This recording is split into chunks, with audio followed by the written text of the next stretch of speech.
Evening. हाँ, खुश रहो, सभी लोग खुश रहो। चलिए स्टार्ट करते हैं अपने चैप्टर को। तो मैंने आपको बताया था कि जो सूक्ष्म जीव होते हैं यानी कि माइक्रो ऑर्गेनिज्म होते हैं, इस पूरी क्लास को हमने दो पार्ट में बांट लिया था, पार्ट वन और पार्ट टू। तो पार्ट वन में जो एक ओवरव्यू होता है सूक्ष्म जीवों का, माइक्रो ऑर्गेनिज्म का, वो हम पढ़ चुके थे। और आज के पार्ट में जो पार्ट टू है, इसमें हमें क्लासिफिकेशन यानी कि वर्गीकरण पढ़ना है। वर्गीकरण पढ़ना है यानी कि क्लासिफिकेशन को पढ़ना है। क्लासिफिकेशन कि जितने भी ये सूक्ष्म जीव हैं, जितने भी ये माइक्रो ऑर्गेनिज्म हैं, इनको हमने किस किस रूप से बांट रखा है। तो एक एक करके बिल्कुल पढ़ते हैं। चलिए, पांच जगत वर्गीकरण सिद्धांत मैंने बताया था आपको, किस प्रकार से हमने मोनेरा जगत, प्लांटी जगत, प्रोटिस्टा जगत और जंतु जगत और कवक जगत में हमने पांच जगतों में बांट दिया था। तो अगर मोनेरा मोनेरा प्रोटिस्टा और कवक, इन तीनों को हम मिला दे तो इनके जो जीव होते हैं यही माइक्रो ऑर्गेनिज्म यानी कि सूक्ष्म जीव कहलाते हैं, सूक्ष्म जीव। ठीक है। तो मोनेरे जगत में बैक्टीरिया को रखा हुआ है, प्रोटिस्टा के अंदर हमने शैवालों को रखा हुआ है या परजीवियों को रखा हुआ है, प्रोटोजोआ को रखा हुआ है, इसमें प्रोटोजोआ को रखा हुआ है, और कवक के अंदर हमने फंगस को रखा हुआ है, फंजाई को रखा हुआ है। चलिए, तो एक एक करके डिस्कस करते हैं। सबसे पहले मोनेरा किंगडम की बात, सूक्ष्म जीव कहलाता है। अगर मोनेरा मोनेरा प्रोटिस्टा और कवक, इन तीनों को हम मिला दे तो इनके जो जीव होते हैं यही माइक्रो ऑर्गेनिज्म यानी कि सूक्ष्म जीव कहलाते हैं, सूक्ष्म जीव। ठीक है। तो मोनेरे जगत में बैक्टीरिया को रखा हुआ है, प्रोटिस्टा के अंदर हमने शैवालों को रखा हुआ है या परजीवियों को रखा हुआ है, प्रोटोजोआ को रखा हुआ है, इसमें प्रोटोजोआ को रखा हुआ है, और कवक के अंदर हमने फंगस को रखा हुआ है, फंजाई को रखा हुआ है। चलिए, तो एक एक करके डिस्कस करते हैं। सबसे पहले मोनेरा किंगडम की बात करेंगे। तो मोनेरा के अंदर हमने बैक्टीरिया को रखा हुआ है यानी कि जीवाणु, जीवाणु। तो देखो, जीवाणु जो है वो दो प्रकार का होता है। एक ऐसा जीवाणु यानी कि जो बहुत प्राचीन जीवाणु था, जिसको हम आर्की बैक्टीरिया कहते हैं, आर्की बैक्टीरिया। इनको इसको आद्य जीवाणु भी कहते हैं। क्या कहते हैं? आद्य जीवाणु। यानी कि सबसे प्राचीन, सबसे प्रोटोटाइप जो बैक्टीरिया था, सबसे बहुत पहले मतलब मिलने वाला जो बैक्टीरिया था, या क्लासिफिकेशन को पढ़ना है। क्लासिकल वर्गीकरण सिद्धांत मैंने बताया था आपको, किस प्रकार से हमने मोनेरा जगत, प्लांटी जगत, प्रोटिस्टा जगत और जंतु जगत और कवक जगत में हमने पांच जगतों में बांट दिया था। तो अगर मोनेरा मोनेरा प्रोटिस्टा और कवक, इन तीनों को हम मिला दे तो इनके जो जीव होते हैं यही माइक्रो ऑर्गेनिज्म यानी कि सूक्ष्म जीव कहलाते हैं, सूक्ष्म जीव। ठीक है। तो मोनेरे जगत में बैक्टीरिया को रखा हुआ है, प्रोटिस्टा के अंदर हमने शैवालों को रखा हुआ है या परजीवियों को रखा हुआ है, प्रोटोजोआ को रखा हुआ है, इसमें प्रोटोजोआ को रखा हुआ है, और कवक के अंदर हमने फंगस को रखा हुआ है, फंजाई को रखा हुआ है। चलिए, तो एक एक करके डिस्कस करते हैं। सबसे पहले मोनेरा किंगडम की बात करेंगे। तो मोनेरा के अंदर हमने बैक्टीरिया को रखा हुआ है यानी कि जीवाणु, जीवाणु। तो देखो, जीवाणु जो है वो दो प्रकार का होता है। एक ऐसा जीवाणु यानी कि जो बहुत प्राचीन जीवाणु था, जिसको हम आर्की बैक्टीरिया कहते हैं, आर्की बैक्टीरिया। इनको इसको आद्य जीवाणु भी कहते हैं। क्या कहते हैं? आद्य जीवाणु। यानी कि सबसे प्राचीन, सबसे प्रोटोटाइप जो बैक्टीरिया था, सबसे बहुत पहले मतलब मिलने वाला जो बैक्टीरिया था, जीवाणु था, जो प्राचीन काल में देखने को मिलता था, इतने समय से चलता आ रहा है अभी तक, उसको हम कहते हैं आर्की बैक्टीरिया। और कुछ ऐसे बैक्टीरिया भी होते हैं जो आमतौर पर हमें देखने को मिलते हैं, ये वास्तविक जीवाणु होते हैं, ट्रू बैक्टीरिया होते हैं, जो शरीर के अंदर चले जाते हैं, नुकसान भी पहुंचाते हैं, और कुछ ऐसे भी होते हैं जो हमें उपयोगी भी होते हैं। तो वास्तविक जीवाणु ये हैं। इससे पहले के जो थे वो प्रोटोटाइप जीवाणु थे यानी कि आद्य जीवाणु थे, आद्य जीवाणु। अब ये जो आर्की बैक्टीरिया हैं, इनको तीन रूप से बांट रखा है, तीन प्रकार के होते थे, जिनको हम कहते हैं मिथेनोजेन, हेलोफाइल्स और थर्मोएसिडोफाइल। यानी कि मिथेनोजेन को हिंदी में मिथेनोजेनी कहते हैं, और हेलोफाइल्स को हिंदी में लवणरागी कहते हैं, और थर्मोएसिडोफाइल को थर्मोएसिडोफाइल्स ही कहते हैं। अब ये जीवाणु कैसे हैं? ये जीवाणु ऐसे हैं कि जो मीथेन उत्सर्जित करते हैं। यानी कि इनका काम क्या होता है? ये ऐसे बैक्टीरिया हैं जो मीथेन बनाते हैं, और ये मीथेन कहां पर, जैसे आपने देखा होगा कुछ जो जैसे गोबर होता है, जैसे मवेशी वगैरह होते हैं ना, गाय भैंस वगैरह, तो इनका गोबर होता है, तो इनके गोबर में ये बैक्टीरिया प्रेजेंट होता है, जिसे हम कहते हैं मीथेनोजेन बैक्टीरिया। तो जो गाय भैंस वगैरह हैं, इनका गोबर है, तो इनके गोबर में मिथेनोजेन बैक्टीरिया उपस्थित होता है, जो क्या करता है, मीथेन का उत्सर्जन करता है। क्या बनाता है? मीथेन गैस को बनाता है, मीथेन गैस को बनाता है। अब यही गोबर को हम क्या करते हैं, गोबर प्लांट में लगा लेते हैं, बायोगैस प्लांट में इसी गोबर का इस्तेमाल करते हैं, जिससे मीथेन गैस बनती है, तो गोबर गैस प्लांट कह देते हैं उसको। तो गोबर गैस प्लांट में क्या है, मीथेन ही तो है। तो मेनली जो मिथेनोजेन बैक्टीरिया होते हैं, इनका काम होता है मीथेन गैस को बनाना, मीथेन गैस को बनाना। वहीं पर जो दूसरे होते हैं हेलोफाइल्स, लवण रागी, ये हेलोफाइल्स जो जीवाणु हैं, ये नमकीन और समुद्री जीवाणु कहलाते हैं। यानी कि ये नमकीन पानी में रह लेंगे, यानी कि सॉल्टी वाटर में रह लेंगे, और समुद्री जो पानी है, यानी कि जो ओशियंस का पानी है, ओशियंस, तो ये ओशियंस का, अब मालूम है आपको, जितना भी ओशियंस हैं, जितने भी समुद्र हैं, वो सभी के सभी खारे पानी के होते हैं, है ना? सॉल्टी वाटर होता है उनका, तो वो खारे पानी में रहने वाले जो बैक्टीरिया हैं, उनको हेलोफाइल्स कहा जाता है, लवणरागी कहा जाता है।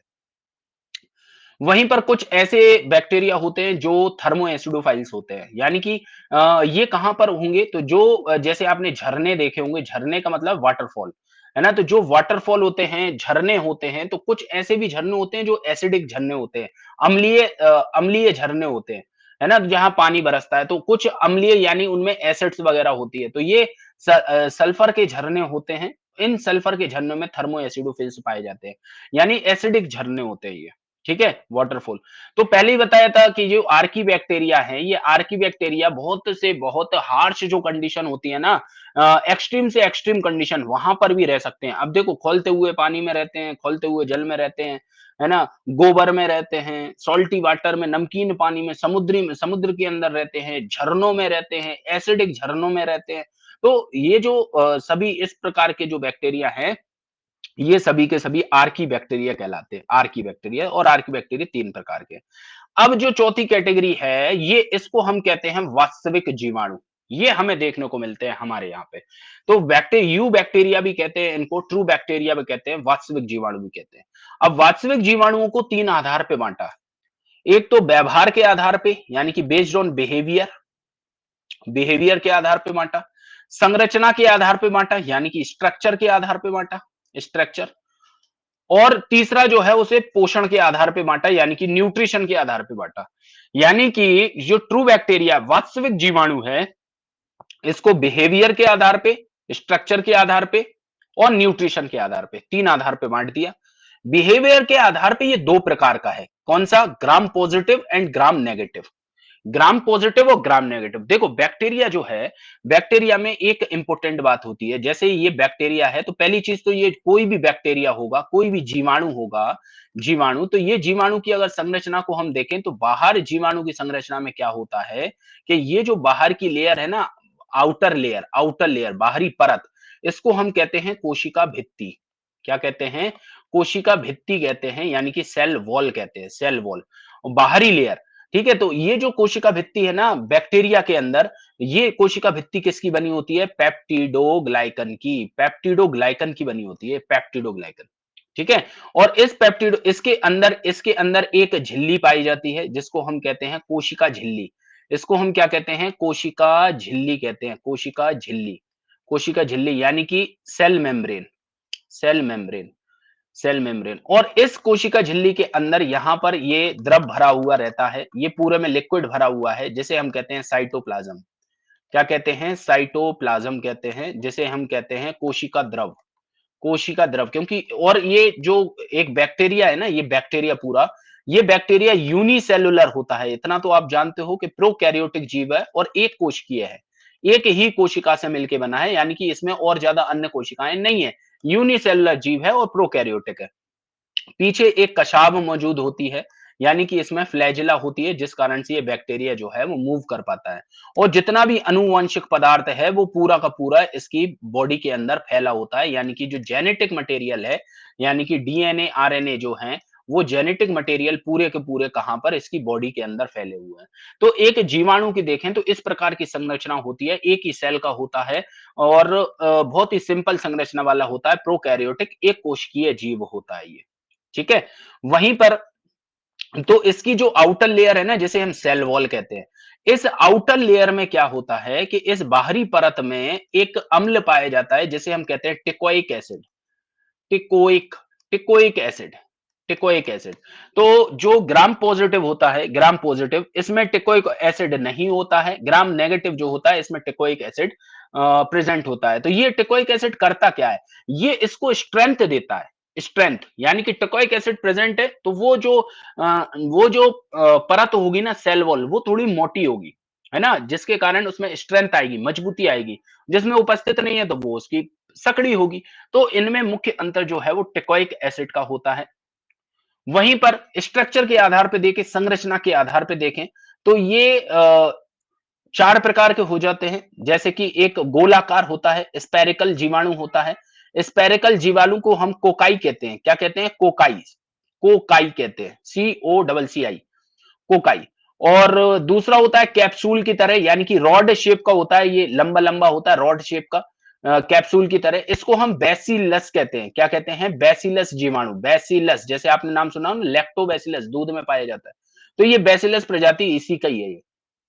तो कुछ होते हैं कोकाई प्रजाति के, कुछ होते हैं बैसिलस। तीसरे होते हैं जो कोमा जैसे होते हैं, जैसे ये दिख रहा हो ना, ये कोमा बना हुआ है, ये कोमा बना हुआ है। तो कुछ ऐसे कोमे जैसे आकार के होते हैं, ये कोमे जैसे आकार के हम कहते हैं इनको विब्रियो। विब्रियो कहते हैं, विब्रियो। जैसे कि आपने एक बीमारी सुनी होगी हैजा की, हैजा की बीमारी है, यानी कोलेरा की बीमारी, वो इसी जीवाणु से होती है, विब्रियो कोलेराई से। तो विब्रियो कोलेराई नाम का जो जीवाणु है, उसी से हैजा की बीमारी होती है, जिसमें उल्टी दस्त होते हैं। तो विब्रियो कोलेराई, ये इसका आकार कैसा होता है? ये कोमा के आकार का होता है। वहीं पर चौथा होता है जो स्पाइरल शेप का होता है, स्पाइरल आकार का होता है, यानी कि ऐसे लच्छेदार होता है, ऐसे घुमावदार होता है, स्पाइरल शेप का होता है, तो इसको हम कहते हैं स्पाइरल शेप्ड स्पाइरला। स्पाइरला। तो ये 4 प्रकार के आकार के हिसाब से देखने को मिलते हैं। वहीं पर इनमें एक अंतर आता है। अंतर क्या है कि जो कोकाई है, कोकाई जो गोल आकार का जीवाणु है, जो गोल गोल आकार का जीवाणु है, ये अचल होता है। अचल यानी कि नॉन मोटाइल होता है। स्टार्ट से पढ़ाइए मनीष, स्टार्ट से पढ़ाइए मतलब।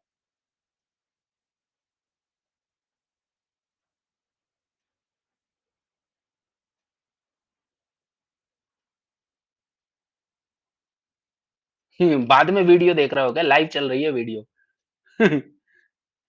क्या बैक कर ली थी क्या? अभी इतनी देर से बता रहा हूँ। 15-20 मिनट हो गए उसको बताते हुए। मैं स्टार्ट से क्या बताऊं उसमें। हाँ, चलो। तो अब इसमें एक अंतर क्या आ जाता है? अंतर ये आ जाता है कि जो कोकाई जीवाणु है, कोकाई, है ना? ये कोकाई, ये अचल होता है, यानी कि नॉन मोटाइल होता है। नॉन मोटाइल मतलब इसमें फ्लैजेला मौजूद नहीं है। इसमें फ्लैजेला मौजूद नहीं है, यानी कि ये अपनी एक जगह से दूसरी जगह मूव नहीं होगा, है ना? ये अचल है, ये चल नहीं पाएगा। लेकिन बाकी के जो है बैसिलस, विब्रियो और स्पाइरेला, ये तीनों के तीनों चल होते हैं, यानी कि मोटाइल होते हैं, क्योंकि इनके इनके पास में कशाव मौजूद है, इनके अंदर फ्लैजिला मौजूद है, फ्लैजिला, जिसके कारण से ये चल पाते हैं। तो ये भी थोड़ा अंतर याद रखना कि जो कोकाई है वो अचल होता है, नॉन मोटाइल होता है, बाकी तीनों जो है वो मोटाइल होते हैं, यानी कि चल होते हैं, क्योंकि इनमें फ्लैजेला या कशाम मौजूद होती है। तो बिहेवियर के आधार पे देखा, ग्राम पॉजिटिव, ग्राम नेगेटिव। पोषण के आधार पे देखा, संरचना के आधार पे देखा, तो 4 प्रकार के हैं, कोकाई, बेसिलस, विब्रियो और स्पाइरेला। वहीं पर पोषण, न्यूट्रिशन के आधार पे, कि अब ये जो बैक्टीरिया है ये कैसे कैसे अपना न्यूट्रिशन प्राप्त करते हैं। तो देखो, जो बैक्टीरिया है ना, ये हर प्रकार का होता है, यानी कि ये स्वपोषी भी है। यानी कि ये कैसा होता है? मोटाइल या मोबाइल? मोटाइल। मोटाइल है, MOTILE, मोटाइल। मोबाइल क्यों होगा वो, है ना? मोटाइल, चल और अचल। मोटाइल का मतलब होता है चलने वाला, मूवमेंट होती है उसमें। और नॉन मोटाइल का मतलब होता है जो चल नहीं सकता। ठीक है, जो सेसाइल होता है, एक ही जगह पे चिपका होता है। चलिए, तो बेस्ड ऑन न्यूट्रिशन, पोषण के आधार पे, जो बैक्टीरिया है ये स्वपोषी होता है। पहली चीज तो आप याद रखना, स्वपोषी, यानी कि ये ऑटोट्रॉप्स होता है। कैसा होगा? ये ऑटोट्रॉप होगा, यानी कि जैसे प्लांट्स होते हैं ना, प्लांट्स, पादप, तो वो ऑटोट्रॉप्स होते हैं, प्रकाश संश्लेषण कर लेते हैं। वैसे ही ये जो बैक्टीरिया है ना, ये बैक्टीरिया भी कैसा है? स्वपोषी है, यानी कि अपना भोजन का निर्माण स्वयं कर लेगा। अब ये स्वपोषी प्रकाश संश्लेषी जीवाणु भी होते हैं, यानी कि ये ऐसे जीवाणु भी हैं जो फोटोसिंथेसिस कर लेंगे, यानी कि फोटोसिंथेसिस कर लेंगे, यानी कि ये क्या कहते प्रकाश संश्लेषण कर लेंगे। और दूसरे कुछ ऐसे भी होते हैं जो, ठीक है, कोई बात नहीं। ठीक है, तो दूसरे ऐसे भी होते हैं जो जिनके अंदर केमिकल्स बनते हैं, जिनके अंदर क्या बनते हैं, केमिकल्स बनते हैं, तो वो केमिकल्स वाले रसायन संश्लेषी हो जाते हैं, रसायन रसायन संश्लेषी हो जाते हैं, केमिकल सिंथेटिक हो जाते हैं। तो आपको इतना याद रखना है कि जो बैक्टीरिया है ये ऑटोट्रॉप्स होता है। बैक्टीरिया ऑटोट्रॉप भी हो सकता है, यानी कि स्वपोषी हो सकता है। पहली चीज याद रखना है, कई लोग भूल जाते हैं। सिर्फ इतना याद रखते हैं, बैक्टीरिया शरीर में जाता है, नुकसान पहुंचाता है, ये चीजें याद रखते हैं। ठीक है, वो भी बैक्टीरिया है जो शरीर में जाएगा नुकसान पहुंचाएगा, जो शरीर में जाएगा नुकसान पहुंचाएगा उसको परजीवी कहते हैं, यानी कि पैरासाइट कहते हैं। ऐसे बैक्टीरिया हैं जो शरीर के अंदर चले गए, जैसे डिप्लोकोकस स्ट्रेप्टोकोकस निमोनिया नाम का जीवाणु है, या फिर माइकोबैक्टीरियम ट्यूबरक्लोसिस नाम का जीवाणु है। ये शरीर के अंदर चला गया, फेफड़ों को ग्रसित कर लिया और उसके बाद में हमें टीबी नामक रोग लगा दिया। तो अब ये जब तक शरीर के अंदर रहेगा ना, तो ये हमारे शरीर को खाता रहेगा, नुकसान पहुंचा रहेगा। यानी कि ये पैरासाइट का रूप में जीवित रह रहा है हमारे शरीर के अंदर, परजीवी के रूप में। तो बैक्टीरिया जो है वो परजीवी भी होते हैं, बैक्टीरिया जो है वो स्वपोषी भी होते हैं, यानी कि स्वपोषी का मतलब क्या है, ऑटोट्रॉप्स भी होते हैं, यानी कि अपना भोजन स्वयं बनाएंगे, और दो प्रकार से बनाएंगे, यानी कि ये फोटोसिंथेटिक भी होते हैं, यानी कि ये प्रकाश संश्लेषण भी कर लेते हैं। यानी कि जैसे आपने देखा हुआ ना कि कुछ बैक्टीरिया जैसे राइजोबियम, राइजोबियम जो है वो जड़ों में पाया जाता है, जैसे दाल वगैरह है तो दाल की जड़ों में पाया जाता है ना, राइजोबियम वगैरह, है ना। या फिर तो ये राइजोबियम जो है ना, ये बैक्टीरिया ये एक सहजीवी के रूप में चना वगैरह में तो ये सहजीवी के रूप में है, तो ये सहजीवी का उदाहरण है ना, जो सिम्बायोटिक रिलेशन के साथ में, तो ये जो है तो ये सिम्बायोटिक रिलेशन यानी सहजीवी के रूप में भी जीवाणु होता है, पैरासाइट के भी रूप में होता है, और मृतोपजीवी के रूप में भी होता है, यानी सैप्रोफाइट भी होता है, यानी कि मृत मृत चीजों को खाकर भी जिंदा रह लेता है। यानी कि अगर कहीं पे कोई लाश पड़ी हुई है, कहीं पे कोई आदमी मर गया है, कहीं पे कोई जानवर मर गया है, तो ये जो बैक्टीरिया है ना, पूरे बैक्टीरिया उसके शरीर में लग जाएंगे और उसे तोड़ना स्टार्ट कर देंगे, उसे खाने स्टार्ट कर देंगे। तो ये मृत जीवी की तरह भी होता है, यानी कि ये मृत जीवी भी होता है, ये विषमपोषी भी होता है, यानी कि ये हेटेरोट्रॉप्स भी होता है, यानी कि दूसरे के ऊपर निर्भर करता है अपने भोजन के लिए। बैक्टीरिया, इतना याद रखना, हर प्रकार का होता है। ऑटोट्रॉप्स भी है, यानी कि ऑटोट्रॉप्स भी है, स्वपोषी भी है, हेटेरोट्रॉप्स भी है, विषमपोषी भी है, मृतोपजीवी भी है, यानी सेप्रोफाइट्स भी है, सहजीवी भी है, यानी कि सिम्बायोटिक भी है, और पैरासाइट भी है, यानी कि परजीवी भी है। ये चीजें याद रखना, बैक्टीरिया पांचों प्रकार का होता है इसमें पोषण। Very good evening. तो जीवाणुओं को उनके आकार यानी कि उनके स्ट्रक्चर के आधार पे हमने चार भागों में बांट रखा है। गोलाकार जो होते हैं उसको कोकाई कहते हैं, गोलाकार को कोकाई कहते हैं। छड़नुमा जो होते हैं उन्हें बैसिलस कहते हैं, यानी कि रॉड शेप जो है उन्हें बैसिलस कहते हैं। बेटा चैप्टर बहुत बड़ा है, बिल्कुल धीरे धीरे पढ़ाऊंगा ना तो आधा ही चैप्टर हो पाएगा। चैप्टर बहुत बड़ा है ना, तो थोड़ा इसमें बहुत कुछ पढ़ना है, 3 किंगडम माइक्रो ऑर्गेनिज्म पढ़ने हैं। ठीक है, मुझे मुझे देखिए आप अभी जस्ट आपसे पहले मतलब 2 मिनट का भी गैप नहीं लिया और 2 घंटे की क्लास लेकर आ रहा हूं, 2 घंटे की क्लास लेकर आ रहा हूं। उसके बाद में फिर ये 1.5 घंटा आपको पढ़ाना है मुझे, 3.5 घंटा यानी कि कंटिन्यू बोलूंगा मैं। तो मुझे देखो जरा, मैं रेस्ट नहीं कर रहा हूं तो आप कैसे रेस्ट कर रहे हो? ठीक है, आप तो बार बार भी देख सकते हो ना, रिकॉर्डेड भी देख सकते हो, है ना। तो थोड़ा आओ उस चीज पे, समझने के प्रयास में आओ। ठीक है, ये चीज मैंने आपको बता दी। अभी तो मैंने समझाई 4 प्रकार के हैं। गोलाकार जो है वो कोकाई है, छड़नुमा है रॉड शेप, ये बेसिलस है। अल्प विराम है, अल्प विराम है, अल्प विराम यानी कि कोमा शेप के जो हैं वो विब्रियो हैं, विब्रियो, इनको विब्रियो कहते हैं, ये हैं विब्रियो, कोमा शेप। और कुंडली नुमा जो है इसको स्पाइरेला कहते हैं। तो स्पाइरेला जो है वो स्पाइरेला जो है ये ऐसे स्पाइरेला, तो ये कुंडली नुमा होते हैं। अब कोकाई को छोड़ दें तो बाकी के सभी के सभी कैसे हैं, तो ये मोटाइल होते हैं, यानी कि ये चल होते हैं। कोकाई ही अचल होता है, बस कोकाई अचल होता है। तो स्ट्रक्चर के आधार पे तो ऐसे बांट दिए। सर ये याद कैसे होंगे? याद तो करने पड़ेंगे, बार बार revision, revision practice makes a man perfect, ये तो याद करने पड़ेंगे। और फिर याद करोगे, पढ़ोगे और उसके बाद में क्वेश्चन कहां से बन जाएगा वो है। मैं इतनी जानकारी दे दूंगा कि क्वेश्चन कहीं से भी बनेगा ना, वो बन जाएगा।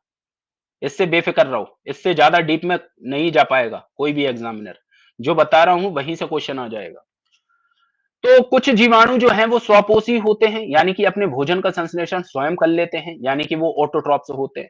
कुछ प्रकाश संश्लेषी स्वपोषी होते हैं, तो कुछ रसायन संश्लेषी होते हैं, यानी कि कुछ फोटोसिंथेटिक ऑटोट्रॉप्स होते हैं, और कुछ कीमोसिंथेटिक ऑटोट्रॉप्स होते हैं। मनीष क्यों बीच में डिस्टर्ब कर रहे हो यार, प्लीज। लेक्चर को छोड़ के मैं बुक बता दूं, रेफरेंस मटेरियल बता दूं, ये क्या हरकत है यार। मैं कभी क्लास में मतलब गुस्सा वगैरह नहीं होता हूं, लेकिन ये पता नहीं क्या है। क्लास जब खत्म हो जाए उस समय पूछ लो, फ्री टाइम में। मैंने टेलीग्राम चैनल क्यों बता रखा है यार, वहां पर आओ ना पूछने के लिए, कौन सा रेफरेंस मटेरियल है, क्या जानना है। क्लास के दौरान ऑलरेडी पहले से ही क्लास कम होता है, मुझे 90 मिनट से दिए जाते हैं। 90 मिनट्स में मैं कंटेंट कम लेकर आऊं आपको पढ़ाने के लिए, और मैं पढ़ा के चला जाऊं। तो उसमें क्या है, आपको जानने का मतलब बहुत कम चीजें मिलेंगी, लेकिन मैं सोचता हूं कि ज्यादा से ज्यादा नॉलेज आपको दे पाऊं, ज्यादा से ज्यादा चीजें आपको बता पाऊं। इसीलिए मैं कंटेंट ज्यादा लेकर आता हूं कि भाई कम से कम मेरे जो वीडियो हो जाए ना, उसके बाद में भी कम से कम आप अगर पीडीएफ को पढ़ो ना, तो आपको जानकारी मिल जाए सारी, छूटे कुछ भी ना, बुक की जरूरत ही नहीं पड़े। आप क्लास तो करो एक बार, किताब किसी किताब की एनसीईआरटी की भी जरूरत नहीं पड़ेगी, एनसीईआरटी की भी जरूरत नहीं पड़ेगी, क्लास तो करो सारी चीजें।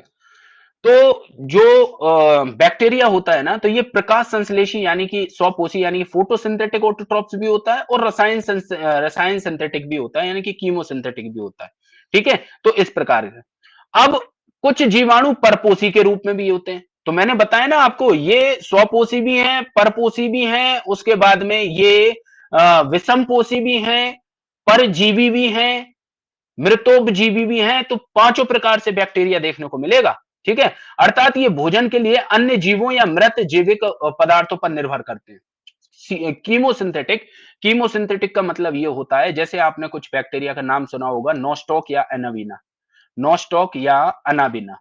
तो अनाबिना वगैरह ये जो बैक्टीरिया है ना, ये बैक्टीरिया जो वायुमंडल में जो नाइट्रोजन होती है, वो नाइट्रोजन को स्थिर करने का काम करते हैं, है ना। ये नाइट्रोजन स्थिरीकरण बैक्टीरिया होते हैं, जो नाइट्रोजन को स्थिर करेंगे और पेड़ों तक उस नाइट्रोजन को पहुंचाएंगे, क्योंकि पेड़ों को जो नाइट्रोजन चाहिए ना, वो नाइट्रेट के रूप में चाहिए, और वायुमंडल में जो नाइट्रोजन है ना, वो हमें N2 के रूप में देखने को मिलती है।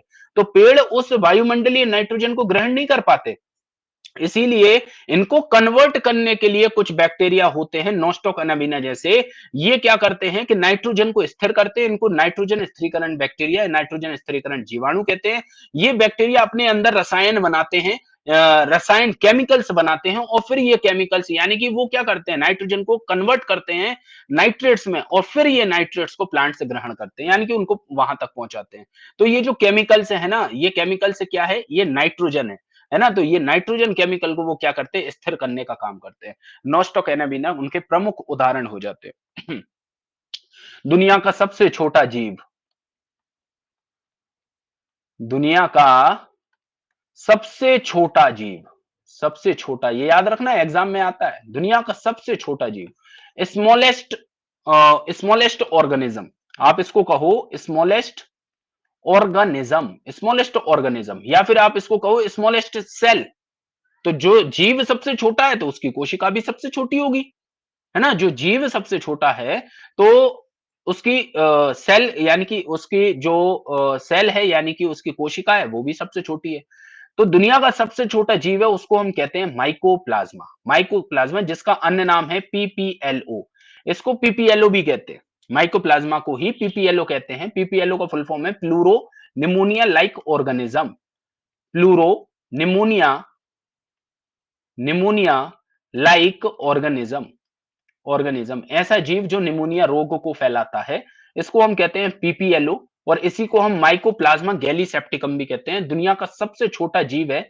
और ये माइकोप्लाज्मा क्या है, ये माइकोप्लाज्मा जीवाणु है। माइकोप्लाज्मा एक बैक्टीरिया है, बैक्टीरिया, ये दुनिया का सबसे छोटा जीव है, जो एक बैक्टीरिया है, जिसको पीपीएलओ के नाम से भी जानते हैं। अब बाकी बैक्टीरिया में और इस बैक्टीरिया में अंतर क्या है, बाकी बैक्टीरिया में जो बाहरी परत थी, आउटर लेयर, बाहरी परत, आउटर लेयर, वो किसकी बनी थी? वो सेल वॉल की बनी थी। वो किसकी बनी थी? वो सेल वॉल की बनी थी, यानी कि कोशिका भित्ति, कोशिका भित्ति की बनी थी, कोशिका भित्ति, है ना? कोशिका भित्ति बनी थी ना, कोशिका भित्ति, जैसे हम सेल वॉल कहते हैं। लेकिन ये माइकोप्लाज्मा में ये सेल वॉल एब्सेंट होती है, सेल वॉल नहीं पाई जाती।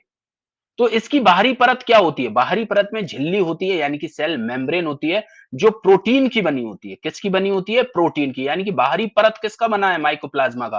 प्रोटीन का। इसमें कोई सेल वॉल उपस्थित नहीं है। वहीं पर इसके अंदर ये क्या है? कोशिका द्रव है, इसके अंदर कोशिका द्रव है, और इस कोशिका द्रव में आरएनए वगैरह है, इस कोशिका द्रव में डीएनए, यानी कि जितना भी जेनेटिक मटेरियल है, वो पूरा इसके अंदर फैला हुआ है विस्तृत रूप से। तो इसके अंदर हमें क्या देखने को मिलेगा? कोई कोशिका अंग देखने को नहीं मिलेंगे। सबसे छोटा जीव है, कोई कोशिका अंग नहीं है, लेकिन डीएनए, आरएनए जो है वो हमें मिल जाएंगे, यानी कि अनुवांशिक पदार्थ देखने को मिल जाएगा। और राइबोसोम जो है, जो प्रोटीन का संश्लेषण करेगा, क्योंकि कोशिका के अंदर प्रोटीन भी है, तो प्रोटीन है तो प्रोटीन सिंथेसिस करना पड़ेगा, यानी कि प्रोटीन है तो प्रोटीन का संश्लेषण भी होगा। तो उस प्रोटीन का संश्लेषण करने के लिए राइबोसोम उपस्थित होते हैं। तो ये राइबोसोम मदद करते हैं प्रोटीन संश्लेषण में। और जितना भी अनुवांशिक पदार्थ जो है, वो कहां पर वितरित रूप से फैला हुआ है? तो वो पूरी कोशिका में फैला हुआ है, और बाहर कोई भी कोशिका भित्ति नहीं है। बाहर क्या है? आउटर लेयर को हम झिल्ली, यानी कि लेयर को हम क्या कहते हैं? मेम्ब्रेन कहते हैं। और ये मेम्ब्रेन किसकी बनी है? प्रोटीन की। प्रोटीन की। अब बताओ बैक्टीरिया में कोई डाउट? अब बताओ बैक्टीरिया में।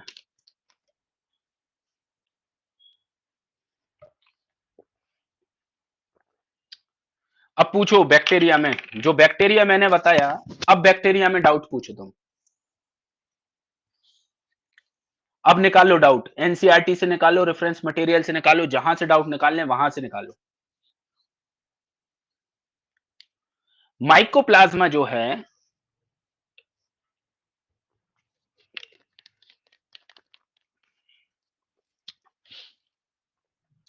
इस चीज को समझना, मैंने यहां पर बताया था ना एक डायग्राम की संरचना। ये बैक्टीरिया जो होता है ना रमन, बैक्टीरिया जो होता है ना, ये सबसे सिंपल दिखने वाला एक ही सेल का बना होता है, एक ही सेल का बैक्टीरिया। और इसकी एक बाहरी लेयर होती है, बाहरी लेयर, बाहरी परत होती है, जो उसको संरचना देती है, जो उसको स्ट्रक्चर देती है। उसको हम कहते हैं सेल वॉल, यानी कि सेल वॉल यानी कोशिका भित्ति। लेकिन माइकोप्लाज्मा जो है ना, माइकोप्लाज्मा में वही सेल वॉल एब्सेंट है, वही सेल वॉल नहीं पाई जाती उसमें। जो अन्य जीवाणुओं में, बैक्टीरिया में ये सेल वॉल उपस्थित है ना, वो पेप्टिडोग्लाइकन की बनी है। अन्य जीवाणुओं में ये सेल वॉल जो है वो पेप्टिडोग्लाइकन की बनी है, लेकिन माइकोप्लाज्मा में यही सेल वॉल एब्सेंट है। तो सेल वॉल नहीं है तो क्या है? लेकिन बाहर की एक परत तो बनेगी ना, एक लेयर तो होगी ना जो उसको स्ट्रक्चर देगी। तो वो लेयर को हम कोशिका झिल्ली, यानी कि सेल मेम्ब्रेन कहते हैं, जो बाकी बैक्टीरिया में अंदरूनी परत का काम करती है। ठीक है। वहीं पर ये जो बैक्टीरिया है माइकोप्लाज्मा, ये एक ही सेल से मिलकर बना है, एक ही सेल से, एक ही सेल का है ये। और दुनिया का सबसे छोटा सेल भी है, सबसे छोटा सेल, स्मॉलेस्ट सेल। तो इसके अंदर कुछ ज्यादा देखने को नहीं मिलेगा, इसके अंदर और कुछ ज्यादा देखने को नहीं मिलेगा। इसके अंदर सिर्फ और सिर्फ क्या उपस्थित होता है? इसके अंदर जो जेनेटिक मटेरियल है, जो डीएनए आरएनए कहते हैं, ये उपस्थित है, डीएनए आरएनए। और दूसरी बात, इसके अंदर प्रोटीन उपस्थित होता है, और जो बाहरी परत है ये भी प्रोटीन की बनी है। तो जो बाहरी परत है ये प्रोटीन की बनी, अंदर प्रोटीन है, जिस प्रोटीन को संश्लेषित करने के लिए, उसको उसको सिंथेसाइज करने के लिए राइबोसोम उपस्थित होते हैं, इसलिए राइबोसोम को प्रोटीन फैक्ट्री कहा जाता है। तो ये राइबोसोम होते हैं जो प्रोटीन का संश्लेषण करते हैं, और डीएनए आरएनए है, बस और कुछ नहीं है। इसकी संरचना और पूरी सिंपल है। क्लियर है रमन?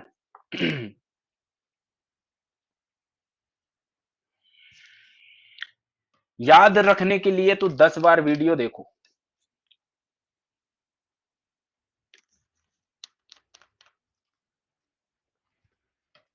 अनिल, ये क्या होता है ना, देखो, ये है बायोलॉजी, इस चीज को समझना, ये बायोलॉजी है।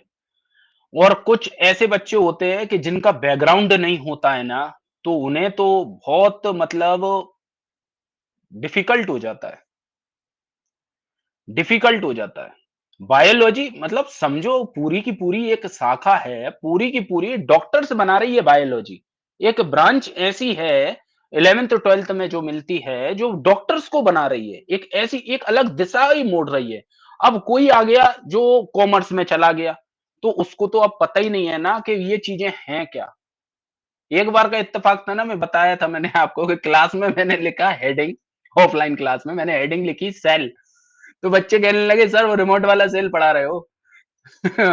मैं समझ गया कि भाई अब इस क्लास का स्तर कैसा है और मुझे इनको समझाने के लिए किस लेवल पे जाना पड़ेगा, जो मेरे को वो सेल भी बनाना पड़ेगा और यहाँ पे ये कोशिका ये वाला सेल भी बनाना पड़ेगा, तब जाके मैं समझा पाया। तो मतलब होता है ना? और वहीं पे भैया बायोलॉजी तो बहुत टिपिकल सब्जेक्ट होता है, लेकिन इसको मैं इतना सिंप्लीफाइड कर दूँगा, इतना सिंप्लीफाई कर दूँगा यानी कि इतना सिंपल बना दूँगा ना आपको कि ये रटा जाएगी आपको। बस आप कुछ नहीं मेरे वीडियोज़ को देखते रहो, कोई किताब उठाने की ज़रूरत नहीं पड़ेगी, ये मेरा कॉन्फिडेंस है। कोई किताब उठानी है, मेरे साथ में इतने सारे बच्चे हैं, अभी बायजूस के ही जुड़े हैं, कम से कम 150 बच्चे हैं मेरे पास में, जो पढ़े हैं मुझसे, जो बायो पढ़ चुके हैं, केमिस्ट्री, फिजिक्स पढ़ चुके हैं।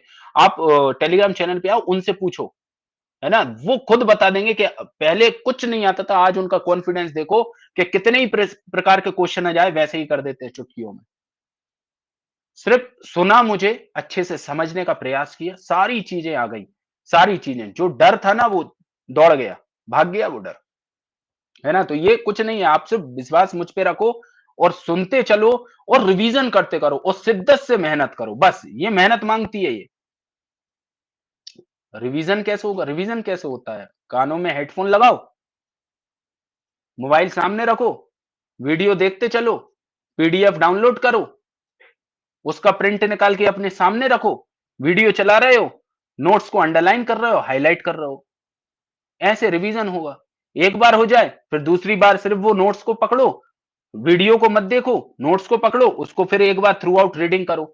जब तक एक एक टॉपिक को 3 4 5 बार आप पढ़ नहीं लोगे ना, तब तक वो कंठस्थ नहीं होंगे। ये नाम बहुत कठिन है ना? ये अलग ही लेवल का है बायोलॉजी, हंसी खेल नहीं है ये। तो ये है, डरा नहीं रहा हूं मैं, बहुत सिंपल करने का प्रयास कर रहा हूं, इसको बस सुनते चलो, सारी चीजें। लेकिन रिवीजन करो। आप सोचो ना कि ये हिस्ट्री इतिहास की तरह कहानियां वगैरह हैं, एक बार सुन ली और रटा गई, नहीं। जैसे इतिहास में राजा महाराजा के उनके पुत्र, उनके पुत्र के पुत्र के पुत्र के पुत्र के नाम भी रटने पड़ते हैं ना, क्रम बनाना पड़ता है, पूरा का पूरा हमें लिखना पड़ता है, नोट्स बनाते हैं, तब जाके उनके पुत्र के पुत्र के पुत्र के पुत्र हमें याद हो पाते हैं, है ना? और वही क्रम से क्वेश्चन आते हैं। तो ये भी बायोलॉजी है ना? ये भी बायोलॉजी है। इसमें क्या है कि समझ के साथ-साथ में इसमें थोड़ा आपको रिवीजन तो करना पड़ेगा। Revision is a customised process, खुद कोशिश करिए, आपको पता चल जाएगा आपको कैसे याद रह सकता है। बिल्कुल, क्या सही बात है।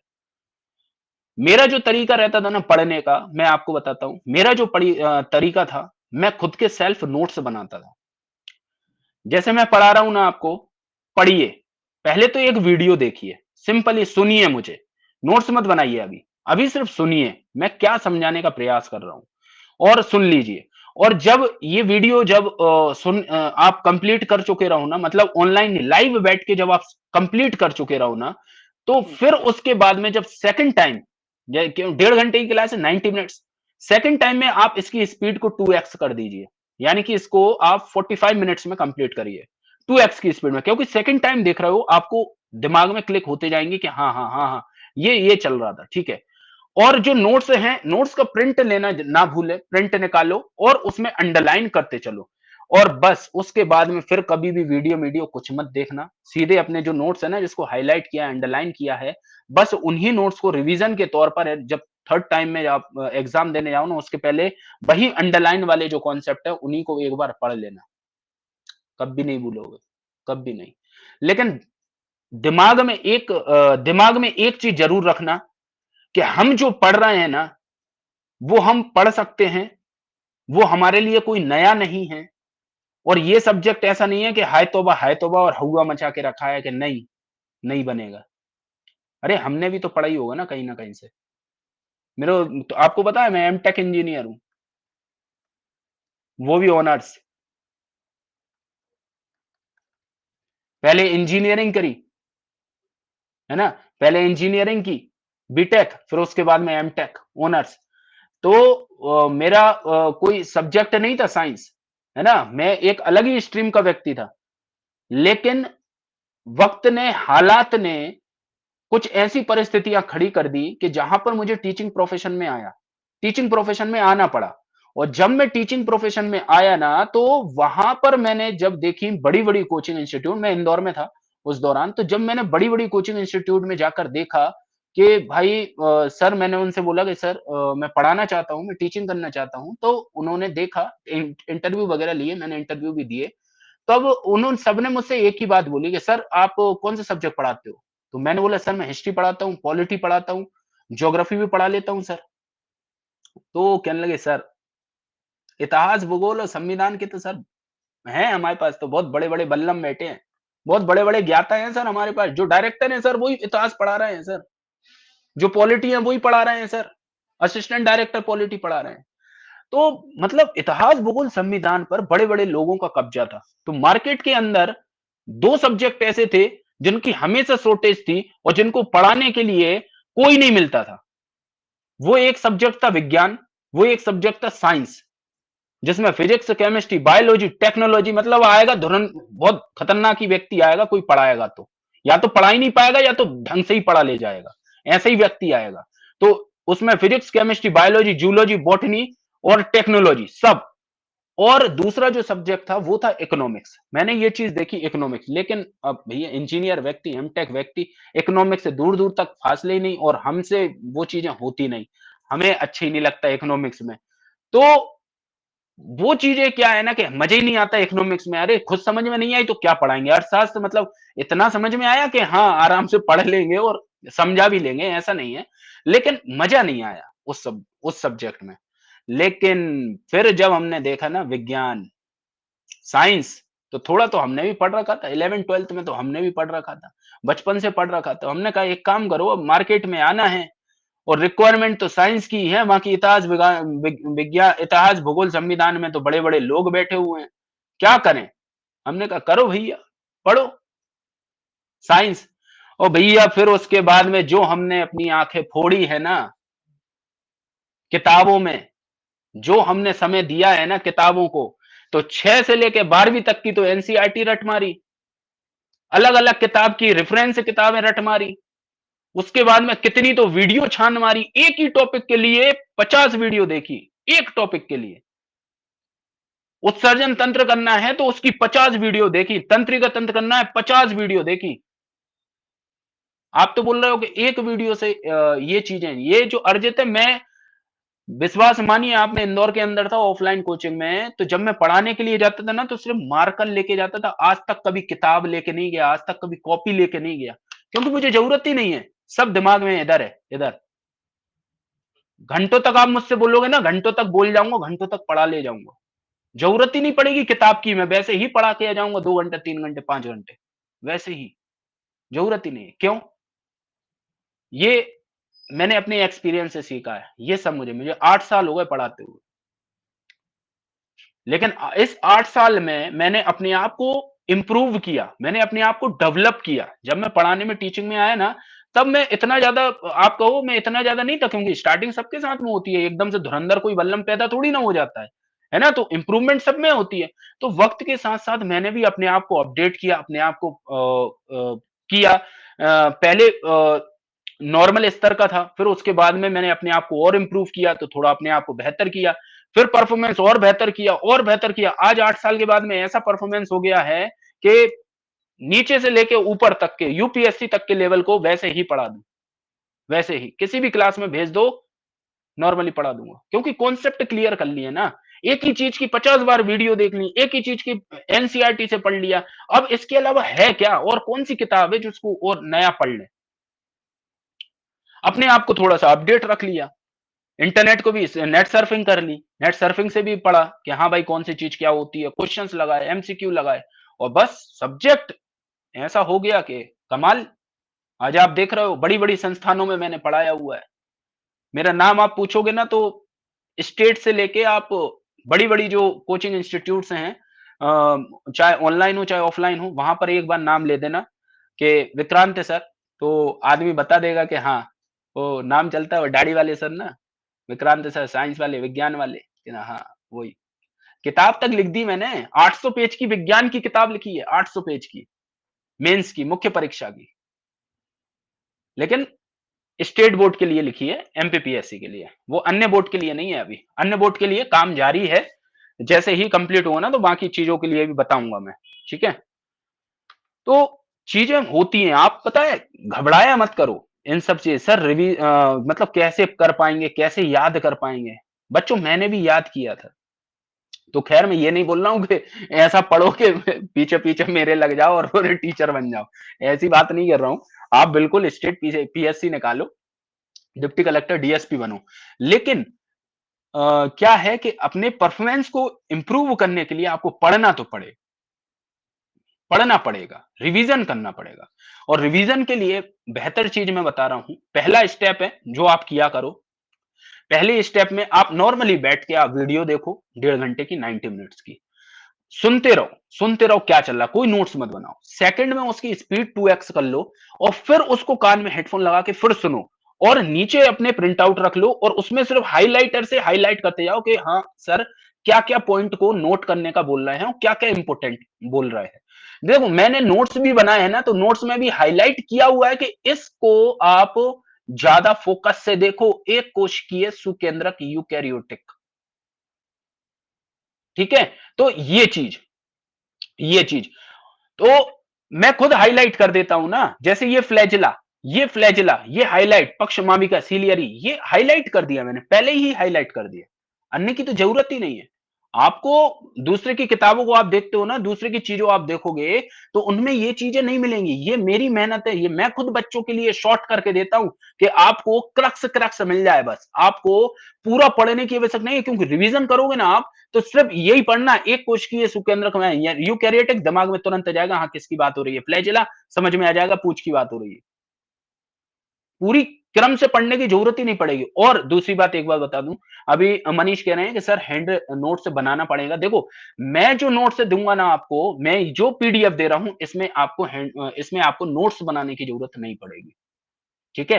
नोट्स बनाने की जरूरत नहीं पड़ेगी। मेरे ये जो नोट्स है ना, ये मोर देन इनफ है, सफिशिएंट है।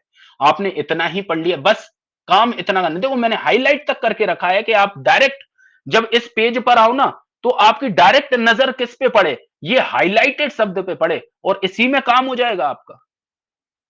इसी में काम हो जाएगा। अरे इतनी बड़ी कोई सा भी है ना स्टेट पीएससी, उसमें ये पायरोफाइटा, क्राइजोफाइटा, यूग्लेनोफाइटा, ऐसे नाम नहीं आते, आते ही नहीं है।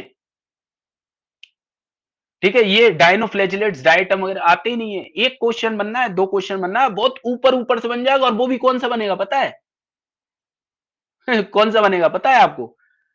वो क्वेश्चन बनेगा कि बैक्टीरिया की कोशिका भित्ति किससे बनी है, कवक की कोशिका भित्ति किससे बनी है, शैवालों की कोशिका भित्ति किससे बनी है। पता है, ये क्वेश्चन बनेगा। अब सोचो आप। तो क्वेश्चन जो बनेगा ना, वो बिल्कुल ऊपर स्तर से बन जाए। सबसे छोटा जीव माइकोप्लाज्मा। तो ऐसे क्वेश्चन बनेंगे। लेकिन अपन तो उसकी जड़ में घुस रहे हैं। बैक्टीरिया ना, तो बैक्टीरिया को खोल के रख दिया। कैसे खोल दिया? आर्की बैक्टीरिया, सू बैक्टीरिया, आकार के आधार पे 4 तरीके के बैक्टीरिया, बिहेवियर, संरचना के आधार पे ग्राम पॉजिटिव, ग्राम नेगेटिव, पोषण के आधार पे स्वपोषी भी है, विषम पोषी भी है, परजीवी है, मृतोपजीवी भी, हर प्रकार से कैसे क्वेश्चन आ जाए बच्चा कर देगा।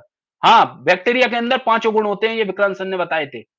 नो डाउट, सीधे के सीधे लगा देगा, पांचों होते हैं, पांचों होते हैं। बैक्टीरिया के उदाहरण कोकाई है, बेसिलस है, स्पाइरेला है, कोमा है। आर्की बैक्टीरिया, आर्की हेलोजन है, लवण रागी है, यानी कि हेलोफाइल्स है, थर्मो एसिडोफाइल है।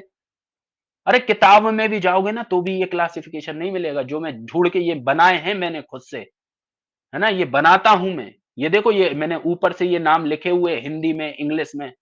ये ये मेहनत है, समय लगता है। कोई मेरे पास में टाइपिस्ट वगैरह, कोई मेरे पास में राइटर वगैरह नहीं है। ये मैंने खुद ने नोट्स बनाए हैं खुद के। जो आपको हाइलाइट करेगी और हेल्प करेगी ये चीज। ये नोट्स आपको और कहीं नहीं मिलेंगे, और कहीं नहीं। ठीक है, तो बहुत सारी चीजें हैं, बस प्रयास करो।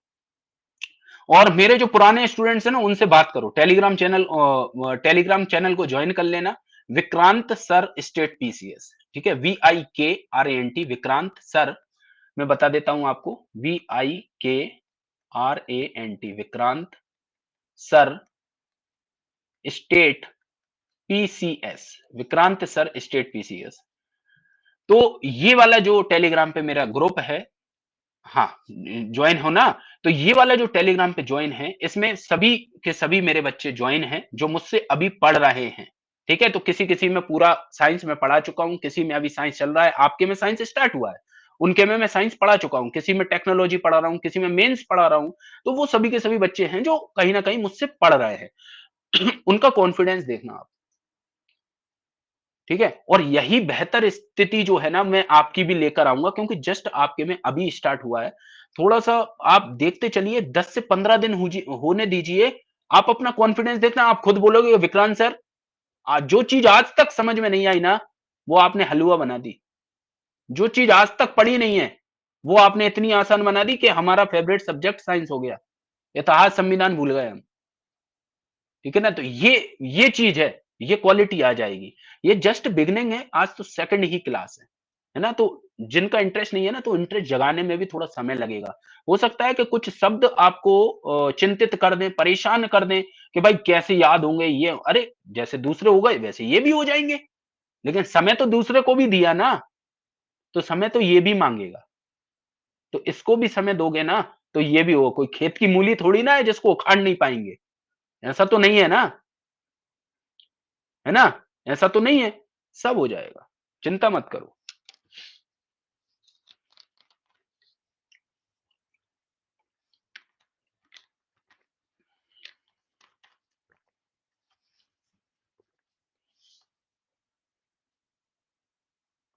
देखो, रुद्र रुद्र ने यहां पर एक पॉजिटिव कमेंट किया है, सर मेरा मैथ्स है बट आप जो पढ़ाते हो सब समझ आता है।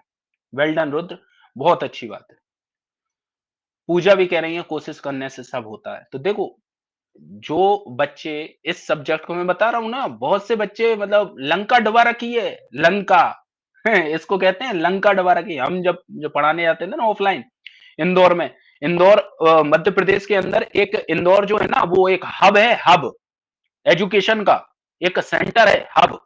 तो उस सेंटर में उसने कितने डिप्टी कलेक्टर, डीएसपी बना दिए, कितने अधिकारी निकाल दिए इंदौर शहर ने, क्योंकि मेन हब है। ऐसे ही हर जगह पर है, उत्तर प्रदेश के अंदर मिल जाएंगे तो ऐसे कुछ हब बने हुए हैं जहां पर पूरी एजुकेशन फैला हुआ है। और वहीं पे लोग जाते हैं, हॉस्टल में रहते हैं, वहीं पे पढ़ाई करते हैं, वहीं से कितने डिप्टी कलेक्टर, डीएसपी निकलते हैं। पता है, ये सब्जेक्ट विज्ञान का ऐसा है ना, ये मेंस में है ना, ऐसे रोक देता है। मेंस में 50 नंबर नहीं जुटा पाते कुछ लोग। और मैंने तो ऐसे ऐसे लोगों को देखा है, 5-5 साल से है ना बैठे हैं, मेंस नहीं निकाल पा रहे हैं। हाँ, तो ये प्रयाग इलाहाबाद वही जगह है, उधर यूपी में। तो ये क्या है ना, कुछ कुछ मैंने ऐसे भी देखे हैं ना बच्चे, जो सब कहते हैं बहुत अच्छा एग्जाम गया, सब कुछ गया, इतिहास भूगोल संविधान सब, लेकिन विज्ञान जो है ना, ये इसके कारण कितनी बार से मेन से रुक रहा है। ठीक है, तो ये मतलब किसी को परेशान से परेशान कर सकता है, और किसी के लिए ये मतलब स्कोरिंग बन सकता है ना। तो बस सीखते जाओ। अ, पढ़ने का प्रयास मत करना, सीखने का प्रयास, मेरे से सीखने का प्रयास करना। मैं A to Z चीजें बताऊंगा आपको, बहुत अच्छे से, बहुत डीपली, बहुत फोकस्ड वे में, और बहुत इंटेलिजेंट नॉलेज, बहुत स्मार्ट वर्क के साथ में मैं आपके साथ में अपना पूरा एक्सपीरियंस शेयर करने के लिए आता हूँ, है ना। तो मुझसे सीखने का प्रयास करो।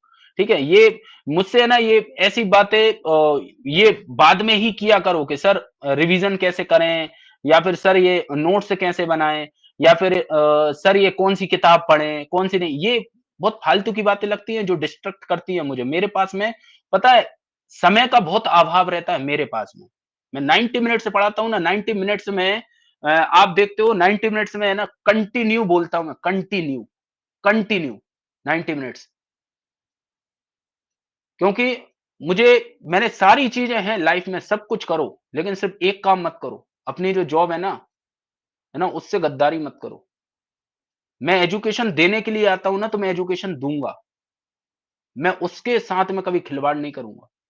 और मेरा काम है बच्चों के लेवल को बढ़ाना, बच्चों के स्तर को बढ़ाना, बच्चों को ऊपर पहुँचाना। तो ये मेरा सिद्धांत है। मैं इस पे अडिग रहता हूँ, मैं इस पे चलता हूँ कि मैं सिखाने आया हूँ बच्चों को। बच्चों को सिखा के जाऊँगा और बच्चों का भविष्य उज्जवल बनाऊँगा। ये मेरा टारगेट होता है। मैं ऐसे-वैसे टीचरों में से नहीं हूँ कि जस्ट आया और 90 मिनट्स पढ़ाने, 90 मिनट्स पढ़ाए, अब आपकी मर्ज़ी है, पढ़ो, नहीं पढ़ो। क्या? नहीं, ये नहीं है। ये काम नहीं करता मैं। मैं बहुत डेडिकेशन से, मेहनत से मैं पढ़ाता हूँ, सिखाने का प्रयास करता हूँ। आप मुझसे कोई-सी भी बात पूछते हो ना, एक बार नहीं मैं 10 बार बताता हूँ, 10 बार बताऊँगा, कभी और कभी गुस्सा नहीं करूँगा। 10 बार भी पूछोगे ना, 10 बार भी बता दूँगा मैं। क्योंकि पूछना आपका हक है ना? और आप पूछोगे, है ना? और बताना मेरा फ़र्ज़ है, तो मैं बताऊँगा। इसमें किस बात का गुस्सा है? इसमें किस बात की नाराज़गी है ना? लेकिन कुछ चीज़ें ऐसी हो जाती हैं, वो मत पूछो। सर रिवीज़न कैसे करें? ये कौन-सी बात होती है यार? रिवीज़न कैसे करें? इसके लिए आप क्लास के दौरान के बाद में बात करो ना। मेरा नंबर है, टेलीग्राम से जुड़े हो, फ़ोन लगा देना। बाद में जब फ्री टाइम रहे तो फ़ोन लगा देना मुझे। उससे बात कर लेना, सर मैं आपका स्टूडेंट हूँ इस बैच में पढ़ता हूँ, सर थोड़ा-सा गाइडेंस दीजिए। बिल्कुल, उस समय बात करो, है ना? लेकिन क्लास के दौरान क्या है कि मैं सोचता हूँ कि ज़्यादा से ज़्यादा 90 मिनट्स में कैसे आपको ज़्यादा से ज़्यादा चीज़ें मैं बता पाऊँ। बहुत लोग नहीं करते हैं ऐसे। बहुत कम-कम एक-एक लाइन की स्टेटमेंट लिख के आते हैं। बस एक-एक लाइन की स्टेटमेंट लेक्चर में लेके आते हैं और बस वही बता देते हैं। बस हो गया। मैं ऐसा लेकर आता हूँ मटेरियल, ऐसा कंटेंट लेकर आता हूँ ना कि मेरे बाद में भी अगर मैं हूँ भी नहीं ना, उसके बाद में भी आप उसको एक बार पढ़ोगे ना, तो आप बोलोगे कि क्या बेहतरीन चीज़ें लिखी हुई हैं। इसके अलावा कुछ पढ़ने की ज़रूरत ही नहीं है। और इतना सिंपल वे में लिखा हुआ है, इतनी सिंपल लैंग्वेज में लिखा हुआ है, ये पूरी लैंग्वेज मेरी लिखी हुई है, मैंने बनाई हुई है ये लैंग्वेज। तो ये इतनी सिंपल लैंग्वेज में लिखा हुआ है कि वो इतनी ईज़ी है अंडरस्टैंड में, आसानी से। मोटिवेशन के लिए thank you so much sir. अभी भी कॉमर्स मैं भी कॉमर्स से हूँ, क्लास कंटिन्यू कीजिए। बिल्कुल दौलत। चलो, तो देखो अब कितना टाइम चला गया, यही चीज़ होती है ना। इसीलिए ये ऐसे ऐसे मत किया करो, है ना? ये फालतू-वालतू की चीज़ें मत पूछा करो। उसके लिए नंबर है, आराम से फ़ोन लगा लो, सारी चीज़ें हैं, मुझे फ़ोन लगा लो। मैं बिल्कुल बात करूँगा, आराम से अच्छे से गाइड करूँगा, कोई दिक्कत नहीं है। टेलीग्राम चैनल से जुड़ जाओ, वहाँ पे पूछ लेना, वहाँ पे गाइडेंस कर दूँगा, है ना? क्लास के दौरान मत पूछा करो, ये सारी चीज़ें। चलो, तो इतने में पूरा प्रोटिस्टा कवर कर देता मैं। अब ऐसे-ऐसे तो लोग हैं जो डाइवर्ट कर देते हैं, प्रोटिस्टा कर देता हूँ इतनी देर में तो, समझा देता मैं, है ना? चलो ठीक है, कोई बात नहीं, चलता है ये सब। थोड़ा-सा इधर-उधर चलता है तो एडजस्ट कर लेंगे वो, है ना? चलो आ जाओ। अ, हाँ, तो सबसे पहली चीज़ प्रोटिस्टा की बात करेंगे। तो प्रोटिस्टा में किसको रखा हुआ है? प्रोटिस्टा में मतलब मैं ऐसा क्यों बोलता हूँ? ऐसा इसीलिए बोलता हूँ क्योंकि ये दिमाग में आपके क्लिक करे। मैंने आपसे सवाल पूछा प्रोटिस्टा में किसको रखा हुआ है? तो आपके दिमाग से आएगा सर शैवालों को रखा हुआ है, एल्गी को रखा हुआ है और प्रोटोज़ोआ को रखा हुआ है। ये प्रोटिस्टा है। क्योंकि इससे पहले तो 5 किंगडम क्लासिफिकेशन करा चुका हूँ और एक बार नहीं 10 बार बता चुका हूँ और अब भी क्लिक नहीं कर रहा है तो फिर हद की बात है। एक बार नहीं 2x नहीं 3x 4x की स्पीड से देखो अब तो तुम। तब और बार-बार देखो अब। ठीक है? क्योंकि इससे पहले पूरा जो एक क्लास है ना उसमें 5 किंगडम क्लासिफिकेशन पे ही जोर दिया है पूरा समझाने पे और ए टू जेड चीज़ है ना? तो प्रोटिस्टा में किसको रखा हुआ है? तो एल्गी को रखा हुआ है, यानी कि शैवाल रखा हुआ है और प्रोटोज़ोआ रखा हुआ है। एल्गी और प्रोटोज़ोआ, ठीक है? अब दूसरी बात, तो सभी और ये एक और बात, ये प्रोटिस्टा कैसे होते हैं? तो ये भी यूनिसेल्युलर हैं मोनेरा की तरह, यानी कि ये भी कैसे हैं? यूनिसेल्युलर यानी कि एक कोशिकीय। एक कोशिकीय हैं, यानी कि ये भी यूनिसेल्युलर हैं। तो सबसे पहली चीज़ तो प्रोटिस्टा कैसे हैं? यूकैरियोटिक हैं, बैक्टीरिया प्रोकैरियोटिक थे, प्रोटिस्टा यूकैरियोटिक हैं, लेकिन यूकैरियोटिक में भी ये एक कोशिकीय हैं, यानी कि यूनिसेलुलर है, यूनिसेलुलर। लेकिन इस जगत की सीमाएँ अच्छी तरीके से परिभाषित नहीं है, यानी कि इसमें कौन-कौन से आते हैं। इसके प्रोटिस्टा की ज़्यादा समझ नहीं है, कहने का मतलब है कि इसकी जो सीमाएँ हैं, है ना, बाउंड्रीज़ जो हैं वो डिफाइन नहीं है प्रॉपर तरीके से। ठीक है। और इसमें आते कौन है, तो इसमें आते हैं शैवाल, एल्गी और प्रोटिस्टा। ये दो आपको याद रखने हैं। तीसरी बात, प्रोटिस्टा जो किंगडम है, प्रोटिस्टा जगत, इस जगत के जो सदस्य हैं ये मुख्यतः कैसे हैं, जलीय है, यानी कि ये समुद्र के अंदर पाए जाते हैं। ये जितने भी जीव हैं, अभी इमेजेस के साथ में बताऊंगा, क्योंकि ऐसी चीजें याद नहीं होती। जितनी ज्यादा इमेजेस देखोगे उतना ज्यादा सीखने को मिलेगा, उतनी ज्यादा चीजों को याद रख पाओगे। तो प्रोटिस्टा जो है वो अभी इमेजेस के साथ में बताऊंगा। तो प्रोटिस्टा जो केंद्रक और झिल्लीबद्ध अंग होते हैं, यानी कि इनके अंदर एक मेम्ब्रेन होती है, और मेम्ब्रेन से ढका हुआ इनकी जो संरचना होती है, अंग, ऑर्गन्स, वो भी इनमें होते हैं। यूकैरियोटिक होना है, यूकैरियोटिक। तो प्रोकैरियोटिक यूकैरियोटिक अंतर बताया था मैंने। प्रोकैरियोटिक क्या है, प्रोकैरियोटिक ऐसा है जिसके अंदर केंद्रक नहीं है, न्यूक्लियस नहीं है। और यूकैरियोटिक कैसा है, यूकैरियोटिक के अंदर केंद्रक है और अन्य झिल्लीबद्ध अंग भी हैं, यानी कि सेल ऑर्गेनेल्स भी हैं, mitochondria, lysosome, ribosome, Golgi body, Golgi काय, है ना, माइटोकॉन्ड्रिया, ये सभी हैं। तो वही कह रहे हैं कि ये जो यूकैरियोटिक है ना, इनके अंदर अच्छा सा केंद्रक भी है जिसके अंदर जेनेटिक मटेरियल डीएनए आरएनए है, डीएनए आरएनए है, और झिल्लीबद्ध अंग भी है, यानी कि मेम्ब्रेन माउंट ऑर्गेनेल्स भी है। और पीछे कशाब और पक्षमाविका भी है। तो कशाब का मतलब होता है पूंछ, है ना, तो पूंछ तो इसमें भी मिल जाएगी। तो शैवाल में तो पूंछ नहीं मिलेगी, लेकिन ये पूंछ किसकी बात हो रही है, प्रोटोजोआ, प्रोटोजोआ, प्रोटोजोआ, प्रोटोजोआ। अब कोई अंदाजा लगा पा रहा है ये प्रोटोजोआ है क्या, कोई मुझे बता पाएगा इसका उदाहरण, प्रोटोजोआ, प्रोटोजोआ को उदाहरण।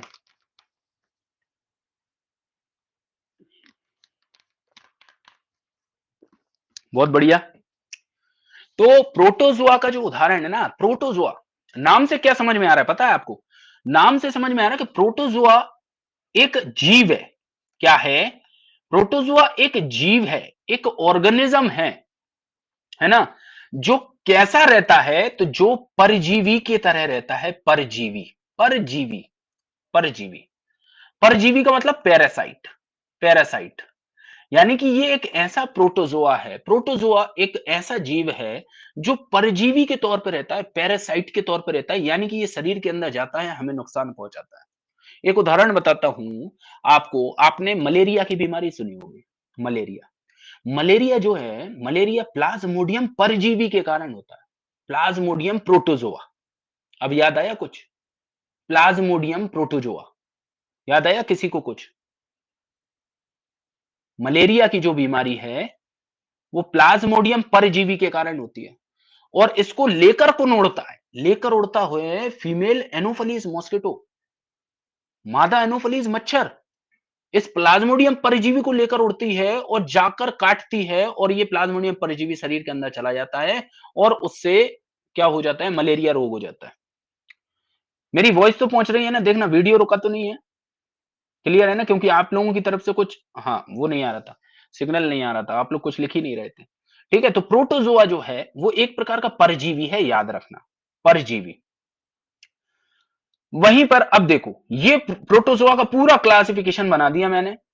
अब ये क्लासिफिकेशन आपने पढ़ लिया ना, इसके बाद में कुछ पढ़ने की जरूरत नहीं है। अब सुनो मुझे बहुत अच्छी तरीके से, ये जो प्रोटिस्टा जगत है, ये जो प्रोटिस्टा किंगडम है, प्रोटिस्टा, ये प्रोटिस्टा को हमने तीन भाग में बांटा है। कुछ ऐसे प्रोटिस्टा हैं जिनमें प्लांट्स के कैरेक्टर हैं, जिनमें प्लांट्स के कैरेक्टर हैं, कैरेक्टर यानी कि गुण, जिनमें प्लांट्स के गुण हैं तो प्रोटिस्टा, लेकिन प्लांट के कैरेक्टर है, प्लांट के कैरेक्टर यानी कि पादप जैसे कुछ कुछ गुण हैं उसमें। ठीक है, दूसरी बात, ऐसे प्रोटिस्टा जिनमें कवक के गुण हैं, यानी कि जिसमें फंगस के गुण हैं, फंगस यानी कि फंजाई। अब फंजाई तो आप खुद जानते हो कि फंजाई तो खुद एक अलग किंगडम में रखा हुआ है, कवक, कवक जगत में रखा हुआ है। प्लांट से यानी कि पादप जगत में खुद पादपों को रखा हुआ है। तो ये प्रोटिस्टा कैसे आ रहे हैं, ये प्रोटिस्टा कुछ प्लांट्स की तरह के गुण वाले हैं, कुछ फंगस की तरह गुण वाले हैं, तो कुछ जंतुओं की तरह गुण वाले हैं, एनिमल्स की तरह इनके अंदर गुण है। अब ये तीनों चीजें बता दी मैंने आपको। ठीक है, प्रोटिस्टा, प्रोटिस्टा में मिक्स्ड कैरेक्टर्स देखने को मिल रहे हैं, ये कह सकते हो आपके मिक्स्ड कैरेक्टर हैं। अब प्लांट्स की तरह देखने को जो मिल रहे हैं ना, प्लांट्स में कौन आ गए, प्रोटिस्टा के अंदर प्लांट्स में कौन आ गए, प्लांट्स में आ गए शैवाल। अब कहो सर कौन आ गए इसमें, एल्गी, एल्गी आ गए, एल्गी, शैवाल, शैवाल जो है वो हरे भूरे लाल रंग का होता है शैवाल, उस पे क्लोरोफिल होती है, प्रकाश संश्लेषण करता है, फोटोसिंथेसिस करता है ना? तो शैवाल खुद में एक प्रजाति है, शैवाल जो किसके अंतर्गत आती है? प्रोटिस्टा के अंतर्गत आती है, प्रोटिस्टा जगत, प्रोटिस्टा किंगडम। और शैवाल जो कि क्लोरोफिल है, स्वपोषी है, प्रकाश संश्लेषण खुद कर ले रहा है, इसीलिए इसके पास में प्लांट का कैरेक्टर है, प्लांट का गुण है। प्लांट के पास भी तो यही चीजें होती हैं, प्लांट पे भी क्लोरोफिल है, वो भी प्रकाश संश्लेषण कर लेते हैं, फोटोसिंथेसिस कर लेते हैं, अपने भोजन का निर्माण स्वयं कर लेते हैं, इसीलिए वो कैसे हो जाते हैं? स्वपोषी हो जाते हैं, ऑटोट्रॉफ्स हो जाते हैं। ठीक है ना? तो प्लांट जैसे दिखने वाले या प्लांट की तरह कैरेक्टर वाले जो प्रोटिस्टा हैं, वो उसमें कौन आ जाते हैं? शैवाल यानी कि एल्गी। तो ये प्लांट की तरह दिखने वाले जो गुण होते हैं, जो प्लांट की तरह हैं, उसमें 3 तरीके से हो जाते हैं, या पायरोफाइटा, क्राइजोफाइटा, यूग्लिनोफाइटा। पायरोफाइटा, क्राइजोफाइटा, यूग्लिनोफाइटा। देखो ये होते हैं टेक्निकल बायोलॉजी के टर्म्स। पायरोफाइटा, क्राइजोफाइटा, यूग्लिनोफाइटा, ये कभी भी आपके एग्जाम में नहीं पूछेंगे, ना वो देंगे, ठीक है? क्योंकि वो इनका स्तर नहीं है, उन्हें डॉक्टर नहीं चाहिए। जो स्टेट पीएससी का जो एग्जाम लेते हैं ना प्रीलिम्स में, उन्हें डॉक्टर नहीं चाहिए। ये क्राइजोफाइटा, पायरोफाइटा, ये यूग्लिनोफाइटा, ये डॉक्टर की टर्मिनोलॉजी है, डॉक्टर तक सीमित रखो, है ना? ये वहां तक अगर इससे मेडिकल लाइन में जाना है तो ये क्या, इसके अंदर भी पढ़ो।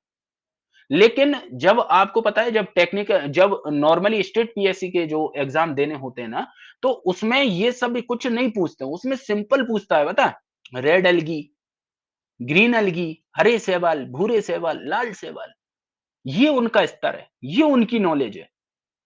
ठीक है ना? तो ज्यादा डीप में जाने की जरूरत नहीं है। जैसे हम दिमाग पढ़ते हैं ना, दिमाग दिमाग तो दिमाग को जब हम पढ़ते हैं तो दिमाग के भागों को हमने 3 भाग में बांट रखा है। कौन से? अग्र भाग, मध्य भाग, पश्च भाग। Fore brain, mid brain, hind brain. अब ये बात तो समझ में आती है। कोई भी बच्चे से बात करोगे ना, अग्र भाग, हाँ भाई, दिमाग के आगे वाला भाग, मध्य भाग, बीच वाला भाग, पश्च भाग, पीछे वाला भाग। इंग्लिश में कहो तो फोर ब्रेन, हाँ आगे वाला, मिड ब्रेन, बीच वाला, और हिंड ब्रेन, पीछे वाला। अंडरस्टैंडिंग वाली लैंग्वेज है। लेकिन अब इसी में अगर तुम्हें पढ़ना है तो इसी में बोलो प्रोजेंसिफ्लोन, मीजेंसिफ्लोन, रोमेंसिफ्लोन। लो, अब आ जाओ, कौन आ रहा है स्टेट पीएससी का धुरंधर, जो इसको बताएगा कि प्रोजेंसिफ्लोन क्या है, मीजेंसिफ्लोन क्या है, रोमेंसिफ्लोन क्या है। अब तोते उड़ जाएंगे सबके, अब नहीं समझ पाएंगे। तो जो टेक्निकल बायोलॉजी के टर्म्स है ना, अगर वो याद भी नहीं होते ना, तो जरूरत नहीं है इन सब की। ठीक है, ये आपके सिलेबस में भी नहीं है, और वो इतना हार्ड ये चीजें पूछते भी नहीं है। वो नहीं पूछेगा क्राइजोफाइटा, पायडोफाइटा, यूग्लिनोफाइटा, वो कभी नहीं पूछेगा। लेकिन ये मैं बताता इसीलिए हूं क्योंकि आप औरों से अपने स्तर को थोड़ा ऊंचा उठा दो। अगर आप इसको भी याद रखने में अगर सक्षम हो गए ना, तो क्या कहने, एक क्वेश्चन नहीं छूटेगा। ये चैलेंज से मैं बोलता हूं, क्योंकि आपने खुद के स्तर को ही बढ़ा दिया। आप मेडिकली लाइन तक के स्तर को टच करोगे मेरे साथ बायो के अंदर।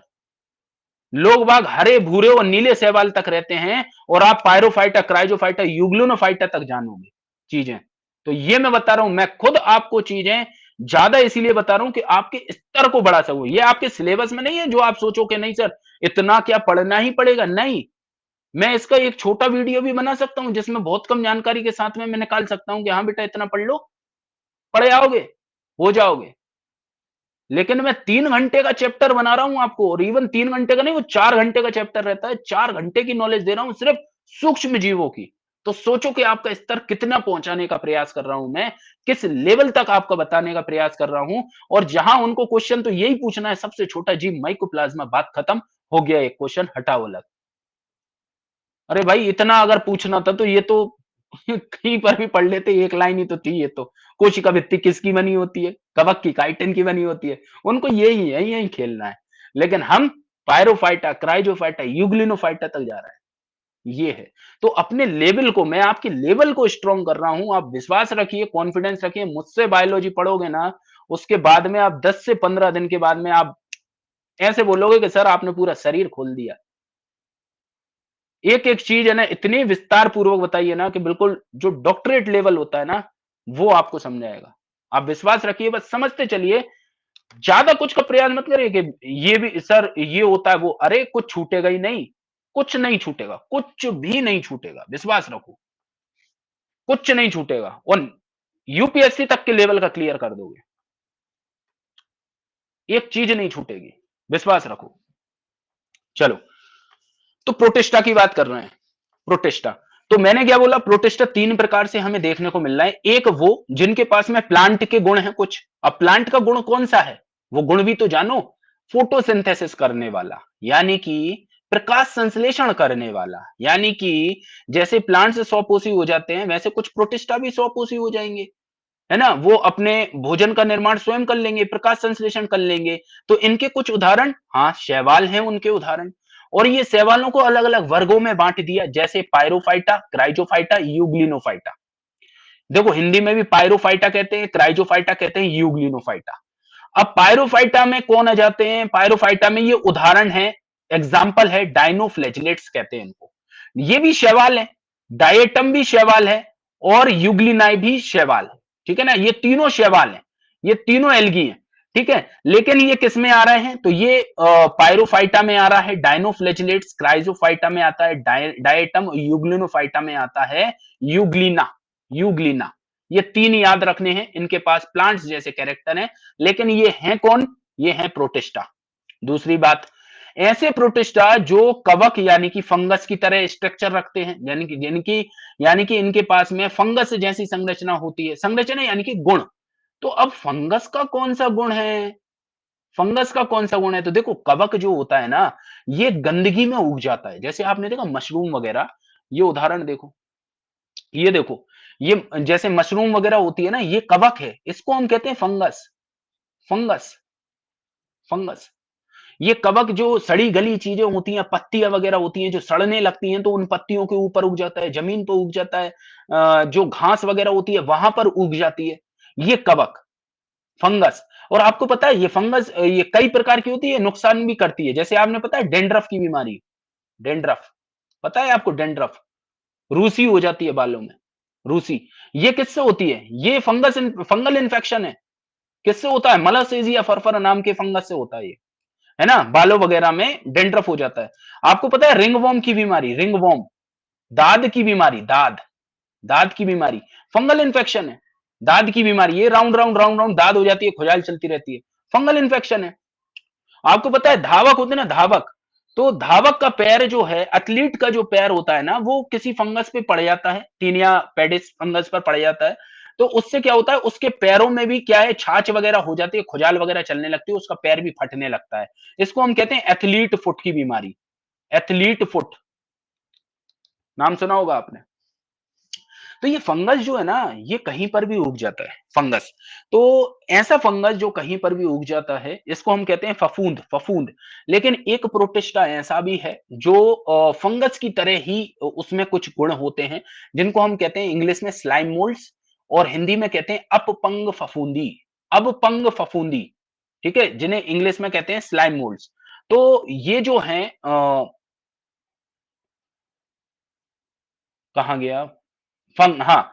तो ये जो कवक की तरह दिखने वाला जो प्रोटिस्टा है, इसको हम क्या कहते हैं, अपफंग फफूंदी, यानी कि इसको हम कहते हैं स्लाइम मोल्ड, स्लाइम मोल्ड। बस इतना याद रख लो, स्लाइम मोल्ड किसका उदाहरण है, तो स्लाइम मोल्ड प्रोटिस्टा है जो कवक की तरह उसमें कुछ गुण होंगे। इतना याद रख लो, जीत गए लंका पूरी। किसी को नहीं मालूम होंगे, जाके पूछ लेना अपने साथ के 10 व्यक्तियों से, कोई कितनी बड़ा धुरंधर पढ़ रहा हो, उससे जाके पूछ लेना, ऐसे ऐसे शब्द दूंगा, 10 शब्द दूंगा, 10 शब्द जाके पूछ लेना, चाहे भले ही 5 साल से तैयारी कर रहा हो, जाके पूछ लेना उनसे कि भाई ये जानते हो क्या, बोला नहीं, ये जानते हो क्या, बोलो नहीं, ये जानते हो क्या, नहीं, कहते चलो हम तो जानते हैं, हमारे पास तो विक्रांत सर हैं, तुम नहीं जानते तो क्या करें, हम तो जानते हैं, हमें तो पता है, अब तो स्टेट बोर्ड क्या, हम तो आगे लेवल तक जाएंगे, ठीक है। चलो, हाँ, तो याद रखना, कुछ जो प्लांट्स की तरह गुण है, कुछ जो फंगस की तरह यानी कि कवक की तरह गुण है, और कुछ ऐसे जिनमें एनिमल्स के गुण होते हैं, यानी कि जंतु, जंतु। तो जानवर, देखो हम भी जानवरों में आते हैं, ह्यूमंस भी एनिमल है ना। तो जो जंतु, ऐसे प्रोटिस्टा जिनमें जंतुओं जैसे गुण होते हैं, तो जंतुओं जैसे गुण, जैसे जैसे जंतु हैं नॉर्मली, जैसे हम तो बहुत आप कहो तो एडवांस जंतु हैं, एडवांस एनिमल है, जिनके पास सब कुछ है, सब कुछ होने का मतलब हमारे अंदर सभी ऑर्गन सिस्टम है, सभी तंत्र हैं हमारे अंदर, पाचन तंत्र, उत्सर्जन तंत्र, तंत्रिका तंत्र, है ना? सारे तंत्र हैं, रक्त परिसंचरण, सारे तंत्र। तो इतने एडवांस जंतु की बात नहीं कर रहे हैं, छोटे-छोटे जंतुओं की बात कर रहे हैं, जो जंतुओं के अंदर कैरेक्टर्स होते हैं, वैसे। तो उनमें कौन आ जाते हैं? उनमें आ जाते हैं अमीबा, स्पोरोज़ोआ, पैरामीजियम, पैरामीजियम। तो अमीबा, पैरामीजियम वगैरह ये जो हैं, ये जंतुओं जैसे गुण रखने वाले प्रोटिस्टा हैं। जंतुओं जैसे गुण रखने वाले प्रोटिस्टा है। ये क्लासिफिकेशन समझ में आया? अब इस पे विस्तार पूर्वक लेके चल रहा हूं। बताओ, क्लासिफिकेशन समझ में आया? बस क्लासिफिकेशन याद रख लो, कुछ रखने की जरूरत नहीं रहेगी, कुछ भी याद रखने की जरूरत है, क्लासिफिकेशन रख बस। और बाकी जो मैं बता रहा हूं ना, सिर्फ उतना उतना पढ़ते चलो। ये कैसे हैं? प्रोटिस्टा यूकैरियोटिक हैं, कैसे हैं? एक कोशिकीय हैं, कैसे हैं? जलीय हैं, कैसे हैं? इनमें फ्लैजिला भी है, पक्षमाविका भी है, यानी सीलियरी भी है, जिससे इनमें गमन होता है, मूवमेंट होता है। इतने प्रकार की ये फ्लो चार्ट है, इसको याद रखो। अब देखो, अब नई चीज पर, जो प्रोटिस्टा होते हैं वो कोशिका संलयन और युग्मनज निर्माण प्रक्रिया द्वारा अलैंगिक और लैंगिक जनन करते हैं। यानी कि अब याद रखना, ये नई चीज है कि जो जितने भी प्रोटिस्टा हैं उनमें सेक्सुअल सेक्सुअल रिप्रोडक्शन और एसेक्सुअल रिप्रोडक्शन, एसेक्सुअल रिप्रोडक्शन, ये दोनों रिप्रोडक्शन इनमें देखे जाते हैं। यानी कि सेक्सुअल रिप्रोडक्शन जैसे कि इंसानों में देखने को मिलता है, यानी कि एक नर होता है, एक मादा होती है, इन दोनों के बीच में निषेचन होता है, फर्टिलाइजेशन होता है, फिर उसके बाद में बच्चे का निर्माण होता है। यानी कि सेक्सुअल रिप्रोडक्शन भी देखने को मिल रहा है और एसेक्सुअल भी देखने को मिल रहा है। एसेक्सुअल मतलब एक ही बॉडी में दोनों ही गुण हैं, यहां पर एक ही बॉडी में दोनों गुण आ जाएंगे, है ना? तो यहां पर क्या है, लैंगिक और अलैंगिक दोनों ही जनन यहां पर देखने को मिलेंगे। ठीक है, चलो। तो ये तो रिप्रोडक्शन की बात कर ली, और विस्तार पूर्वक प्लांट के टाइम पे बताऊंगा ये वेजिटेटिव प्रोपोगेशन क्या है, बडिंग का मतलब क्या होता है ना, या फिर फ्रेगमेंटेशन क्या होता है, ये सारी चीजें मैं प्लांट्स के दौरान बताऊंगा, तो ये सारी चीजें क्लियर हो जाएंगे। रिप्रोडक्शन, सभी प्रकार के रिप्रोडक्शन, ठीक है। चलो, अब देखो क्राइजोफाइटा के अंदर हमने किसको रखा है, तो क्राइजोफाइटा जो है, क्राइजोफाइटा के अंदर हमने डायनोफ्लैजिलेट्स को रखा है। किसको? डायनोफ्लैजिलेट्स, ये है डायनोफ्लैजिलेट्स। ठीक है, अब ये होते क्या है इसको देखो। तो इस समूह में डायटम और गोल्डन शैवाल आ जाते हैं। तो डायटम जो होता है, ये है गोल्डन शैवाल, ये है गोल्डन शैवाल। देखो किस प्रकार से दिखता है, ये समुद्र के अंदर, ये पूरे में ये जो एल्गी है ना, ये जो एल्गी है ना, पूरे में एल्गी फैल गया, ये पूरे पानी में फैल गया ये एल्गी। जैसे कई जम जाती है ना, कई पानी में, वैसे ही ये पूरे में, ये देखो ये कई जम गई है, ये पानी में आपने देखी हो ना कई, ये शैवाल होता है, शैवाल एल्गी होता है ये कई जम जाती है पूरे पानी में और ये तैरती रहती है। हाँ, तो ये जो शैवाल है ना, गोल्डन शैवाल, ये गोल्डन कलर का जो एल्गी है, ये पानी के अंदर पूरे में फैल गया। इसको हम कहते हैं गोल्डन शैवाल। और एक होता है डायटम, इसको हम कहते हैं डायटम, ये है डायटम। तो ये डायटम गोल्डन शैवाल, ये किसके उदाहरण है? क्राइजोफाइटा के। किसके हैं? क्राइजोफाइटा के। अंतर देखो अब क्या है, ये मीठे जल के साथ साथ समुद्री वातावरण में भी पाए जाते हैं। यानी कि ये दोनों प्रकार के जल में देखने को मिलेंगे, डायटम यानी क्राइजोफाइटा। क्राइजोफाइटा दोनों में देखने को मिलेंगे, यानी मीठे जल में भी देखने को मिलेंगे, फ्रेश वाटर में भी, और समुद्री वातावरण में भी, यानी कि समुद्री यानी कि सी वाटर में भी मिलेंगे, यानी कि सॉल्टी वाटर, लवणीय पानी में भी मिल जाएंगे। तो यानी फ्रेश और सॉल्टी दोनों में पाए जा रहे हैं। ठीक है, चलो कॉमन बात है। ये सूक्ष्मदर्शी होते हैं, दे आर माइक्रोस्कोपिक, यानी कि छोटे आकार के होते हैं, बहुत छोटे हैं ये। माइक्रोस्कोपिक जल धाराओं में प्लावक में निष्क्रिय रूप से तैरते हैं। यानी कि ये जो कई है ना, ये कई पानी के ऊपर तैर रही है, ये फ्लोट कर रही है, फ्लोट। और ये कैसे फ्लोट कर रही है, तो ये प्लवक के रूप में, यानी कि प्लैंकटन के रूप में ये फ्लोट कर रही होती है। दो प्रकार के होते हैं, एक फाइटोप्लैंक्टन होता है जो प्लांट से मिलकर बना होता है, एक जू प्लैंक्टन होता है जो जंतुओं से मिलकर बना होता है। तो ये जो प्लवक होता है ना, जिसे हम प्लैंक्टन कहते हैं, प्लैंक्टन यानी कि जीव, तो ये चाहे प्लांट से बने हो चाहे जंतु से बना हो, तो ये प्लवक के तौर पर जल धाराओं में ऊपर ही तैर रहे होते हैं। ये क्या कर रहे होते हैं? ऊपर ही तैर रहे होते हैं और निष्क्रिय अवस्था में, यानी कि किसी से कोई लेना देना नहीं है, बस तैर रहे हैं बस अपने आराम से, और तो निष्क्रिय रूप से पड़े हुए हैं। तो उनमें से अधिकांश प्रकाश संश्लेषी होते हैं। अब जो धूप पड़ेगी, सूर्य की जो धूप पड़ेगी, वो डायरेक्ट किस पे पड़ेगी? वो इस डायटम पे पड़ेगी। वो इस डायटम पे पड़ेगी, तो जो डायटम है ना, ये हरे कलर का इसीलिए दिख रहा है आपको, क्योंकि इसमें क्लोरोफिल की उपस्थिति है, और क्लोरोफिल है तो वो प्रकाश संश्लेषण करेगा। धूप जो आएगी ना सूरज की, वो धूप से प्रकाश को ग्रहण करेगा और अपना भोजन का निर्माण करेगा। ठीक है, बात समझ में आई ना?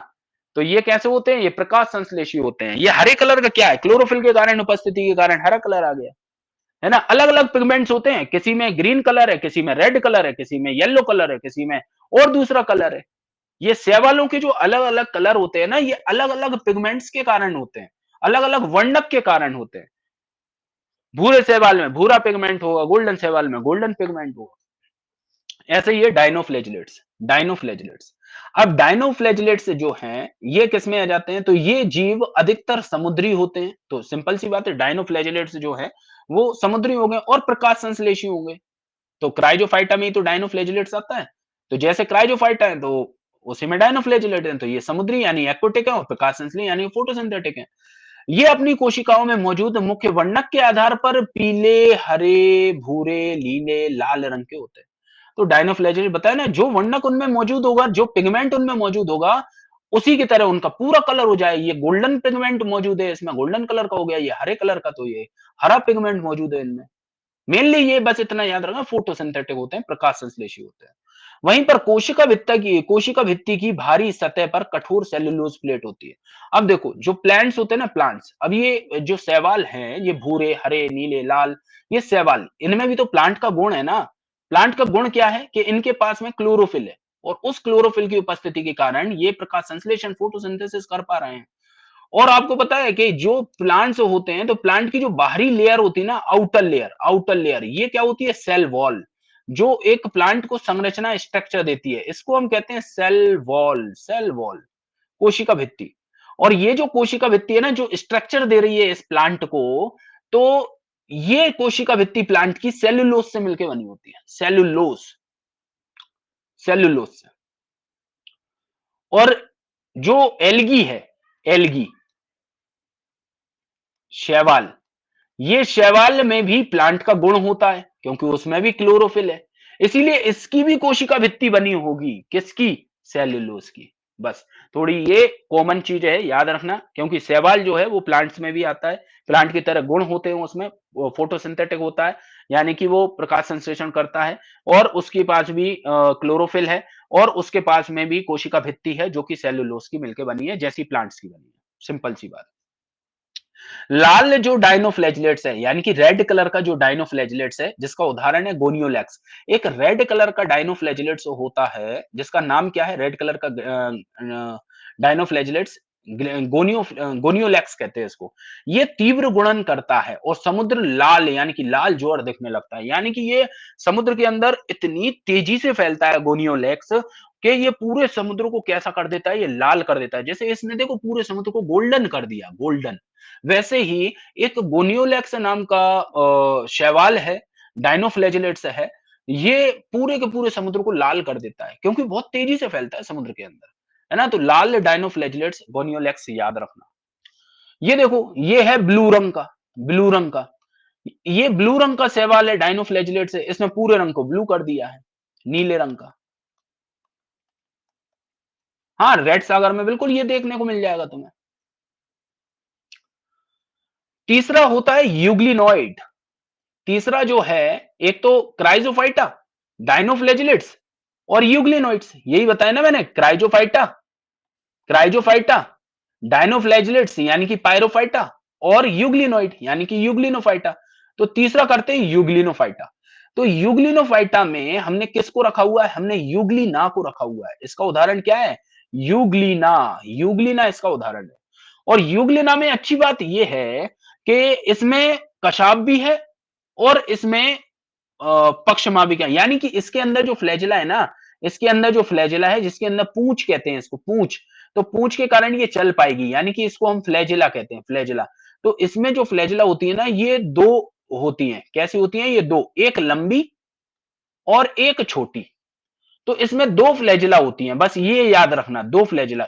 जैसे जीवाणु है ना, बैक्टीरिया, उसमें एक ही फ्लैजिला है, एक। लेकिन इसमें दो हैं। इसमें क्या है? इसमें दो हैं। यूग्लिना, यूग्लिना क्या है? ये एक प्रकार का प्रोटिस्टा है। कैसा दिखता है? तो प्लांट्स की तरह इसमें कुछ कैरेक्टर्स हैं। क्यों? क्योंकि ये यूग्लिनोफाइटा में आता है। समझ में आ रहा है ना? ऐसे लिंकअप करना होता है, तब जाके चीजें बहुत समझ में आ जाती हैं। तो इसमें से अधिकांश कैसे हैं? ये प्रभावहीन जल में पाए जाने वाले अलवण जल जीव हैं। अलवण जल जीव का मतलब क्या है? यानी कि लवण जल का मतलब होता है सॉल्टी वाटर, और अलवण यानी कि मतलब सॉल्टी वाटर नहीं है, तो सॉल्टी वाटर नहीं है तो कैसा वाटर होगा? फ्रेश। यानी कि ये जीव जो है ना, ये फ्रेश वाटर में मिलेगा, फ्रेश वाटर में, है ना? जो पानी जो है वो फ्रेश वाटर होगा, पहली चीज। वहीं पर प्रभावहीन जल में मिलेगा, यानी कि ऐसा वाटर जो स्थिर है, जो स्थिर है, जैसे कि तालाब का पानी, जैसे तालाब का पानी है, किसी पौंड का पानी है, ऐसा पानी जो है वो फ्लोट नहीं कर रहा है। पानी जो है वो फ्लोट नहीं कर रहा है, पानी तैर नहीं रहा है, पानी तैर नहीं रहा है, जल धाराएं नहीं चल रही उसमें, है ना? तो ये जहां पर जल धाराएं चलेंगी ना, तो उसमें ये नहीं रह पाएंगे, क्योंकि इसको पानी स्थिर चाहिए। युगलिना को रहने के लिए पानी स्थिर चाहिए, और ये पानी स्थिर रहेगा ना, वहीं पर रह पाएगा। तो ये युगलिना प्रभावहीन जल में पाए जाने वाला एक अलवण जल जीव है, यानी कि ये फ्रेश वाटर का जीव है। और ये इस प्रकार से दिखता है, देखो इस प्रकार से दिखता है, ये छोटे छोटे जंतु और हाँ, कह सकते हैं, बहुत बढ़िया पूजा। कह सकते हैं आप, जंतु और जो पादप होते हैं, तो उनके बीच की कड़ी, क्योंकि यूग्लिना जो है वो हम एक प्रकार से इसको जंतुओं के बीच में, यानी कि प्रोटोजोआ के रूप में भी देख लेते हैं, और इसको हम प्लांट्स की तरह भी देख लेते हैं। ठीक है ना? जैसे अभी देखें शैवाल की तरह, तो वहां भी पढ़ लेते हैं यूग्लिना, इसीलिए ये आ जाता है। चलिए, तो देखो, कोशिका भित्ति की बजाय, अब इसमें इसमें देखना यूग्लिना में, तो कोशिका भित्ति की बजाय पेलिकल नामक एक प्रोटीन समृद्ध परत होती है। यानी कि जो यूग्लिना है, तो यूग्लिना की जो आउटर लेयर है ना, ये आउटर लेयर, ये आउटर लेयर, ये परत, तो ये परत कोशिका भित्ति नहीं है। क्योंकि हमने अभी तो देखा है कि जो प्लांट्स जैसे कैरेक्टर होते हैं, डायनोफ्लैजिलेट्स होते हैं, क्राइजोफाइटा हैं, उनमें तो सेलुलोज की बनी कोशिका भित्ति है। लेकिन फिर यूग्लिना, यूग्लिना में नहीं है, यूग्लिना में नहीं है ये। तो यूग्लिना में कोशिका भित्ति नहीं है, यानी कि सेल वॉल नहीं है, तो फिर क्या है? तो सेल वॉल नहीं है, सेल वॉल की जगह एक पेलिकल नाम का स्ट्रक्चर होता है, जो प्रोटीन का बना होता है, प्रोटीन का। तो एक आउटर लेयर होती है जो प्रोटीन की बनी है, जिसे पेलिकल कहते हैं, जो उनके शरीर को लचीला बनाती है। क्योंकि आप जानते हो, कोशिका भित्ति होगी तो वो तो दृढ़ होती है, हार्ड होती है, मृत होती है। जो स्ट्रक्चर को लचीला नहीं बनाती है, वो तो उसको सुदृढ़ बना देती है, सेल वॉल। लेकिन ये तो गमन करता है, इसमें दो पूंछ होती है यूग्लिना में, इसीलिए ये कैसा है? ये प्रोटीन से बनी हुई इसकी परत होती है, जिसे क्या कहते हैं? Pellicle, pellicle. हाँ, शेप चेंज होगा। ठीक है? तो इनमें दो कशाभिकाएं होती हैं, दो फ्लैजेला होती हैं, एक छोटी और एक लंबी। तो दो फ्लैजेला होती हैं, एक छोटी और एक लंबी। दिलचस्प बात यह है कि यूग्लिनॉइड के वर्णक ऊंचे पौधे के तरह समान होते हैं, यानी कि यूग्लिना में जो बड़े बड़े ऊंचे ऊंचे पौधे होते हैं ना, उनमें जो पिगमेंट्स पाए जाते हैं, वैसे पिगमेंट्स इनमें भी मौजूद होते हैं। इनमें भी वर्णक मौजूद होते हैं, जैसे प्लांट्स में पिगमेंट्स होते हैं, जैसे क्लोरोफिल वगैरह, क्लोरोप्लास्ट वगैरह, ये पिगमेंट जो प्लांट्स में होते हैं, वैसे ही पिगमेंट्स इनमें भी होते हैं, यूग्लिना भी मौजूद होते हैं। तो ये यूग्लिना जो है वो किसमें आ जाता है? यूग्लिनॉइड में आ जाता है। किसमें? यूग्लिनॉइड में, यूग्लिनॉइड। और यूग्लिनॉइड क्या है? ये प्रोटिस्टा है। क्या है? प्रोटिस्टा, जो प्लांट्स की तरह कैरेक्टर रखे हैं। और दूसरा प्रोटिस्टा ये है, जिसे हम स्लाइम मोल्ड्स कहते हैं, स्लाइम मोल्ड्स, यानी कि जो कवक की तरह कुछ कैरेक्टर होंगे इसके अंदर। जैसे मशरूम दिखता है, देखो ये मशरूम दिखता है, वैसे ही तो ये भी दिख रहा है, लेकिन ये मशरूम नहीं है, ये स्लाइम मोल्ड है, ये अपवंग फफूंदी है। और ये क्या है? अपवंग फफूंदी प्रोटिस्टा है, ये कवक नहीं है, फंगस नहीं है। तो ये जो स्लाइम मोल्ड होता है ना, ये कैसा होता है? ये स्लाइम मोल्ड मृत जीवी प्रोटिस्ट है। मृत जीवी का मतलब, यानी कि ये प्रोटिस्टा तो है, प्रोटिस्टा, ये प्रोटिस्टा है, लेकिन ये मृत जीवी है, यानी कि ये सेप्रोफाइट है। ये कैसा है? तो ये सेप्रोफाइट होता है, यानी कि सेप्रोफाइट का मतलब ये मरी गली जो चीजें होती है ना, जो चीजें, ये पत्ती है, पत्ती सड़ गई है, खराब हो गई है, जमीन पे गिर के मिट्टी में जाके धंसने लगी है, सड़ गई है, उस पे जाके उग जाएगी ये। तो सड़ी गली चीज जो होती है ना, मरी हुई चीज होती है, मृत चीजें होती है, वहां उग जाती है ये अपफंग फफूंदी, जैसे हम स्लाइम मोल्ड्स के नाम के नाम जानते हैं। तो ये कैसी होती है? सेप्रोफाइट होती है, यानी कि मृतोपजीवी होती है, मृतोपजीवी। शरीर जैविक पदार्थों को ग्रहण करते हुए सड़ती हुई टहनियों और पत्तियों के साथ में आगे बढ़ता है। मशरूम में कौन सा है? मशरूम जो है वो फंगस है। मशरूम जो है वो फंगस है, फंगस। मशरूम जो है वो फंगस है। ठीक है, अभी मैं फंगस नहीं पढ़ा रहा हूं, अभी मैं कवक नहीं पढ़ा रहा हूं, कवक। कवक इसके बाद आएगा प्रोटिस्टा के। ठीक है, उसमें मशरूम, ईस्ट, खमेर वगैरह ये बताऊंगा। अभी जो है वो प्रोटिस्टा बता रहा हूं, और एक ऐसा प्रोटिस्टा बता रहा हूं जो कवक की तरह कैरेक्टर है उसमें, कवक की तरह। और उसका नाम ही है अपपंग फफूंदी, यानी कि उसके नाम में ही फफूंद है। अब सोच लो, तो ऐसी जो चीजें है ना, ये एग्जाम में कंफ्यूज करने के लिए आ जाती हैं, कि जब आपके सामने चार उदाहरण देंगे ना, निम्न में से बताइए कवक कौन सा नहीं है। और कवक में जैसे मशरूम लिखा है, उदाहरण ईस्ट लिखा है, और उदाहरण अपपंग फफूंदी लिखा है, और फफूंद लिखा है ना, तो सबसे पहले जो बच्चे हैं ना, वो यही टिक लगाएंगे कि अपपंग फफूंदी जो है वो तो सही में फफूंद होगा, क्योंकि उसके नाम में ही फफूंद है।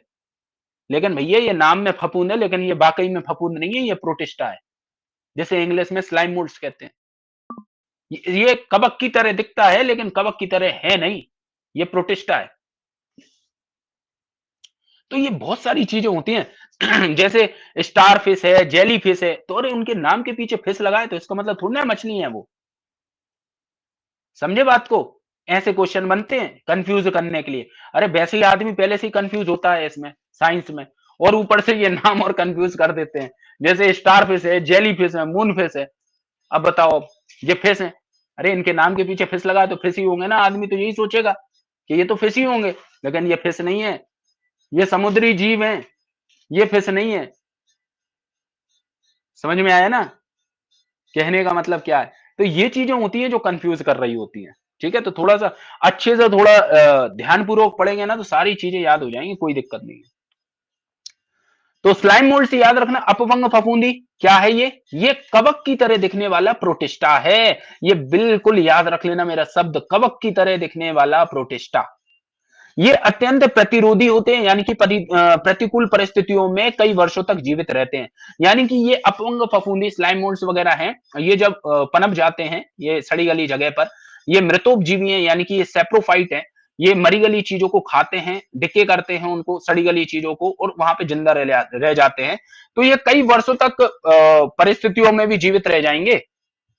प्रतिकूल परिस्थिति यानी कि बहुत आंधी तूफान भी चल रही है, टेम्परेचर बढ़ गया है, मतलब बहुत ऐसी परिस्थिति जहां पर रहना जीवन संभव नहीं है, वहां पर भी ये चीज है ना आराम से चल जाएगी, ये चीज आराम से चल जाएगी। ठीक है, चलो। अब सुनो मेरी बात गौर से। ये जो प्रोटोजोआ है, ये प्रोटिस्टा का सबसे लास्ट वाला पार्ट आता है, जो जीवों की तरह दिखता है, जिसे हम प्रोटिस्टा कहते हैं। ठीक है, चलो, प्रोटिस्टा। तो ये कैसा है? ये एनिमल्स की तरह दिखने वाला क्या है? एनिमल्स की तरह दिखने वाला क्या है? प्रोटिस्टा। क्या है ये? प्रोटिस्टा, जिसमें कुछ कैरेक्टर्स जंतुओं की तरह होंगे, एनिमल्स की तरह होंगे। और सबसे महत्वपूर्ण बात, कि जो प्रोटोजोआ हैं ये कैसे होते हैं? ये परजीवी होते हैं, यानी कि they are parasite. They are parasite, यानी कि शरीर के अंदर जाएंगे और शरीर को नुकसान पहुंचाएंगे, उनसे पोषण करेंगे, उनको खाते रहेंगे, खाते रहेंगे, शरीर को कमजोर करेंगे। ये पैरासाइट है, परजीवी की तरह है। मैंने आपको बताया स्लाइम मोल्ड कैसा है, अब बताओ जल्दी, स्लाइम मोल्ड कैसा था? बताओ स्लाइम मोल्ड कैसा था? अपपंग फफूंदी कैसा था? स्वपोषी था, परजीवी था, या मृतोपजीवी था?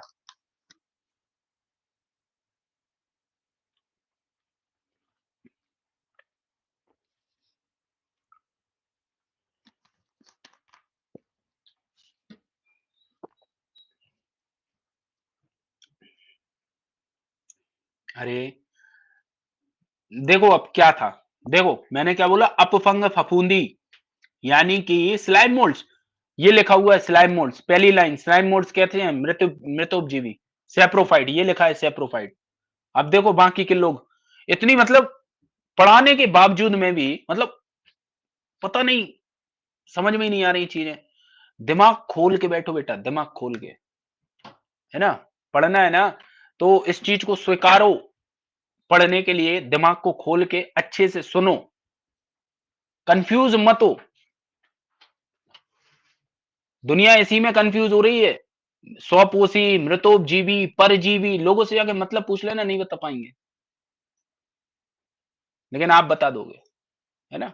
तो थोड़ा सा ये चीजें हैं, थोड़ा अच्छे से समझो इस चीज को।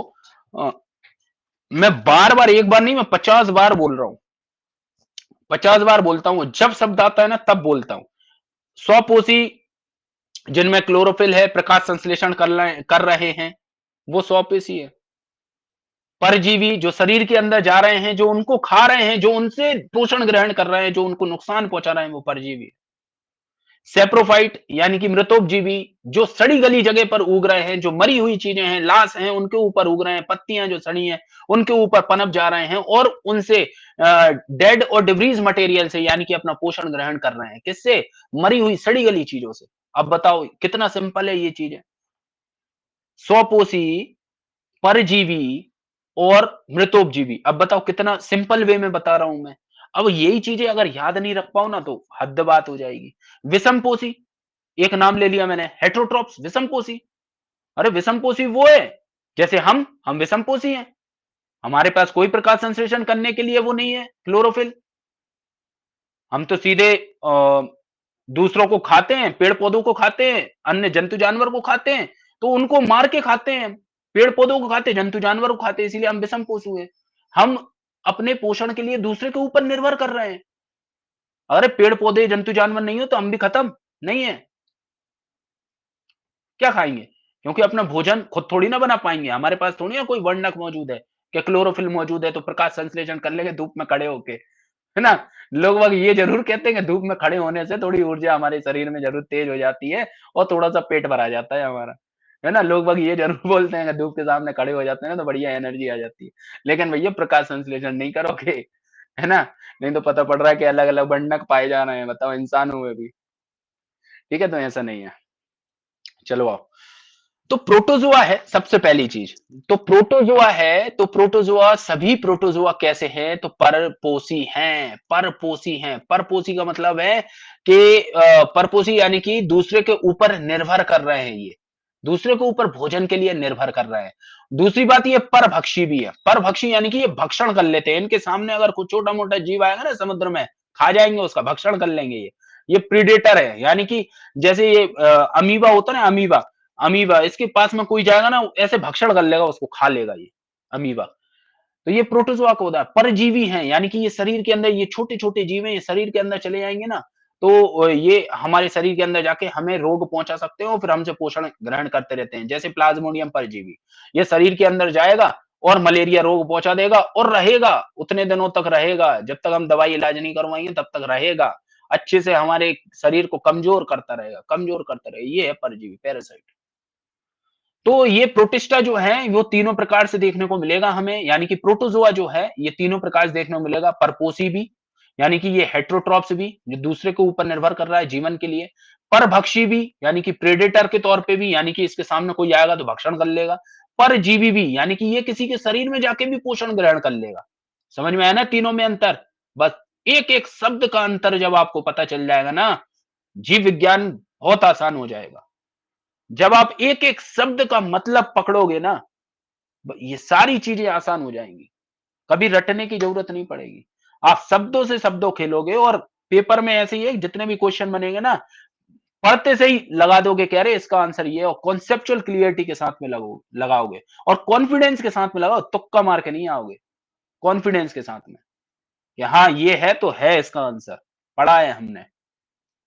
और वर्ड वर्ड इंपॉर्टेंट होता है यहाँ पे, एक एक शब्द, एक एक शब्द से खेल हो जाता है, तो वही सारे शब्द जो हैं वो आपको याद रखने हैं। चलिए, तो ये प्रोटोजोआ जो है तो वो जंतुओं की तरह दिखने वाले हैं, जंतुओं की तरह कुछ इनके अंदर गुण हैं, है ना? जैसे जंतु, जंतु का मतलब समझे एनिमल। अच्छा, अब इस बात को पकड़ो। जंतुओं का मतलब समझे एनिमल, एनिमल की तरह दिखने वाले गुण। अच्छा एक बात बताओ तो एनिमल से क्या समझ रहे हो? हमारी तरह दिखेंगे ये प्रोटोज़ोआ? नहीं, हमारी तरह नहीं। और दूसरे जंतु भी तो हो सकते हैं। जैसे? जैसे कुछ जंतु ऐसे होते हैं जैसे जैसे लीच है ना? त्वचा पर आ जाएगी जिसे हम जोंक कहते हैं, खून चूसेगी। केंचुआ है, अरे वो भी तो एक जीव है ना। केंचुआ है, जोंक है या फिर कीड़े-मकोड़े हैं, मक्खी है, मच्छर है, ये भी तो जीव है ना। तो ये उस हाँ, उस टाइप के जीव की हम बात कर रहे हैं, जैसे जो कीड़े वगैरह होते हैं ना, जो चपटे कीड़े होते हैं, गोल कीड़े होते हैं, राउंड वॉर्म्स होते हैं, ये उनकी तरह हैं, यानी कि उनके पास में जाएँगे भक्षण कर लेंगे, है ना? तो उस प्रकार के। तो छोटे-छोटे जीवों की तरह इनके कैरेक्टर्स मिलते हैं प्रोटोज़ोआ के। तो ये जो प्रोटोज़ोआ है मुख्यतः 4 प्रकार से बाँटा है हमने प्रोटोज़ोआ। एक होता है अमीबीय प्रोटोज़ोआ जिसका उदाहरण है अमीबा। अमीबा जो है वो अमीबीय प्रोटोज़ोआ में आता है। दूसरा होता है कशाबिकी प्रोटोज़ोआ। कशाबिकी प्रोटोज़ोआ का मतलब होता है फ्लैजेला प्रोटोज़ोआ जिसमें एक पूंछ होती है, ये देखना जैसे ये है तो इसमें एक ये पूंछ है और ये स्टार फिश की तरह दिख रहा है लेकिन ये है नहीं है इसका स्ट्रक्चर। देखने को मिल रहा है। तो ये पानी में ऐसा स्ट्रक्चर कर लेता है। तो फ्लैजेला का मतलब होता है पूंछ, जिसे हम कशाबिका कहते हैं, कशाबिक। तो कशाबिका प्रोटोज़ोआ होता है फ्लैजेला जिसमें किसको रखा गया है? जिसमें प्रोटोज़ोआ का नाम है ट्रिप्नोसोमा प्रोटोज़ोआ। ठीक है? ये भी ट्रिप्नोसोमा जो प्रोटोज़ोआ है ना, ये भी एक खतरनाक प्रोटोज़ोआ होता है, जो शरीर के अंदर जाता है और हमें नींद की बीमारी का रोग लगा देता है। नींद की बीमारी यानी स्लीपिंग सिकनेस ये ट्रिप्नोसोमा पैलिडम से ही होता है। ये एक प्रोटोज़ोआ है, ट्रिप्नोसोमा। तो ये ट्रिप्नोसोमा जो हमें नींद की बीमारी जिसमें स्लीपिंग सिकनेस हो जाती है, सोने की बीमारी, ये एक प्रोटोज़ोआ से होती है जिसे हम कहते हैं ट्रिप्नोसोमा। और ये पता है अमीबा, अमीबा से हमें कौन सी बीमारी होती है? ये भी परजीवी शरीर के अंदर चला जाता है और अमीबा से हमें हो जाती है डायसेंट्री। डायसेंट्री का मतलब होता है उल्टी दस्त की बीमारी। तो ये अमीबिक डायसेंट्री होती है, उल्टी दस्त लगने लगते हैं, ये आंतों को जाके ग्रसित कर लेता है।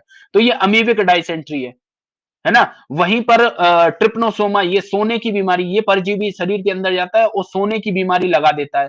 वहीं पर एक है स्पोरोज़ोआ, स्पोरोज़ोआ का उदाहरण आ जाता है प्लाज्मोडियम, प्लाज्मोडियम।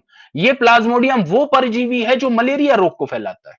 अब देखो आप, ये हमारे शरीर में ऐसे परजीवी जा रहे हैं, ऐसे प्रोटोजोआ जा रहे हैं जो हम ही को क्या कर रहे हैं? बीमारी फैला रहे हैं। एक स्पोरोजोआ प्रोटोजोआ है जिसका उदाहरण आ जाता है प्लाज्मोडियम जो मलेरिया फैला रहा है।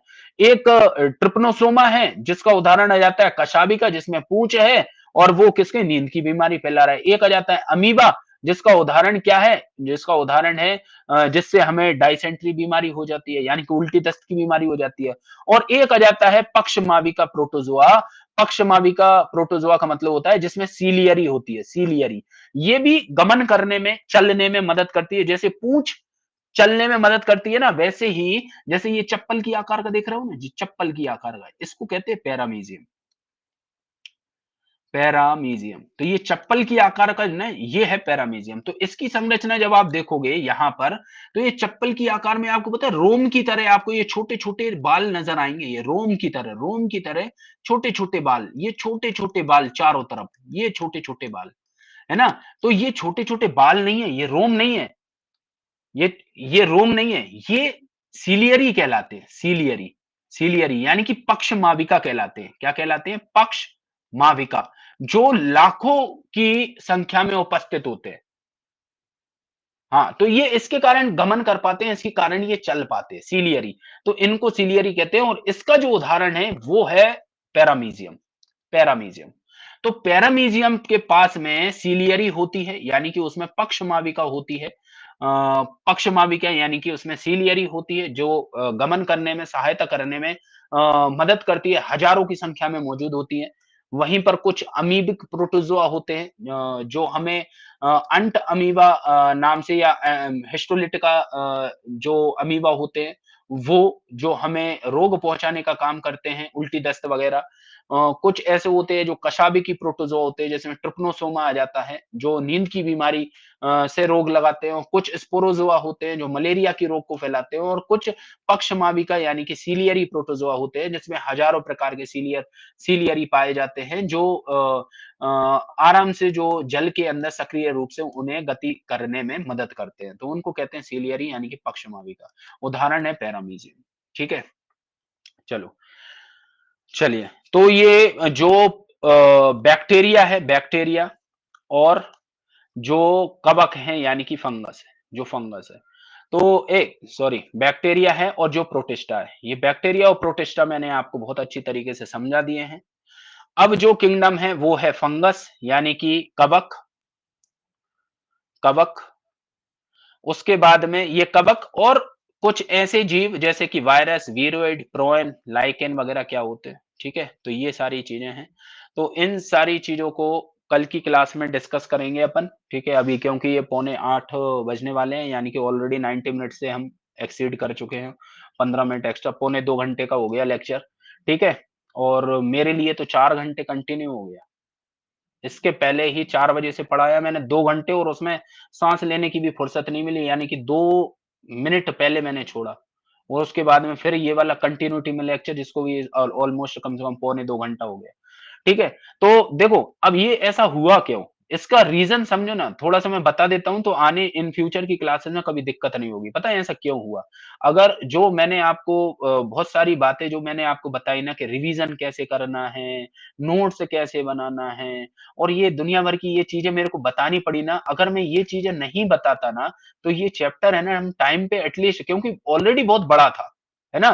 तो हम टाइम पे इसको कंप्लीट कर लेते, टाइम पे कंप्लीट कर लेते। है ना? अच्छी तरीके से कर लेते हैं। लेकिन क्या होता है ना, कि मैं खुद मतलब इतनी जानकारी लेकर आता हूँ, मैं कम जानकारी लेके नहीं आता कि मेरे पास में तुम आओ 10 प्रकार के सवाल पूछो, और 10 प्रकार के सवाल में भी मेरा चैप्टर कंप्लीट हो। अरे नहीं, मैं बहुत जानकारी लेके बैठा रहता हूँ उसमें, जो आपको हर तरीके से चीज़ मिले।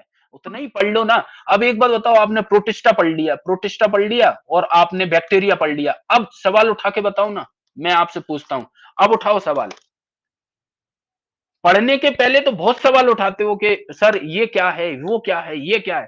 थोड़ा-सा सब्र करो, थोड़ा-सा प्रयास करो। मैं इतने लेवल तक जाके पढ़ाऊँगा ना, भाई, मैं वो टीचर नहीं हूँ जो पढ़ा के चला जाऊँ। मैं वो टीचर हूँ कि डाउट ही खत्म कर दूँ। आदमी को बोलने लायक तक नहीं छोड़ूँ। मैं ऐसा टीचर हूँ।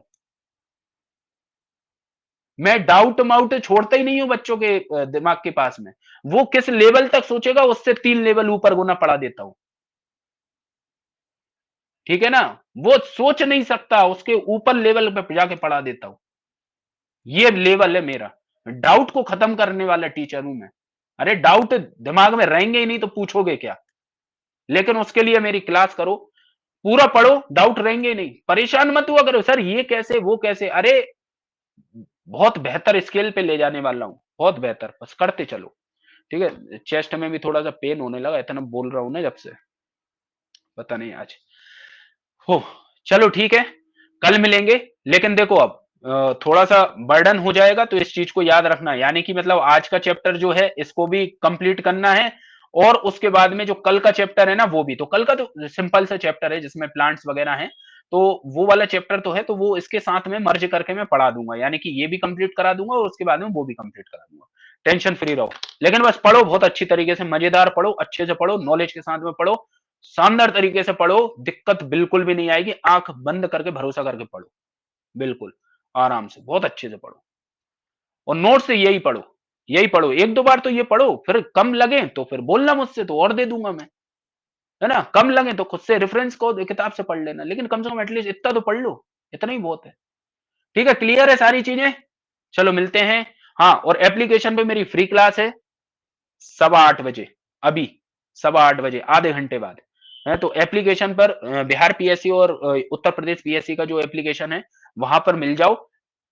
तो वहां पर भी मेरी 8:15 से क्लास स्टार्ट है, जिसमें मैं प्रोटीन पढ़ा। हाँ, यूपी पीएससीएस या बिहार पीएससी पीसीएस, आज दोनों में ही मल्टी स्ट्रीम होने वाली है, दोनों पे ही चलेगी। ठीक है, चलिए, तो thank you so much, thank you so much, thank you so much.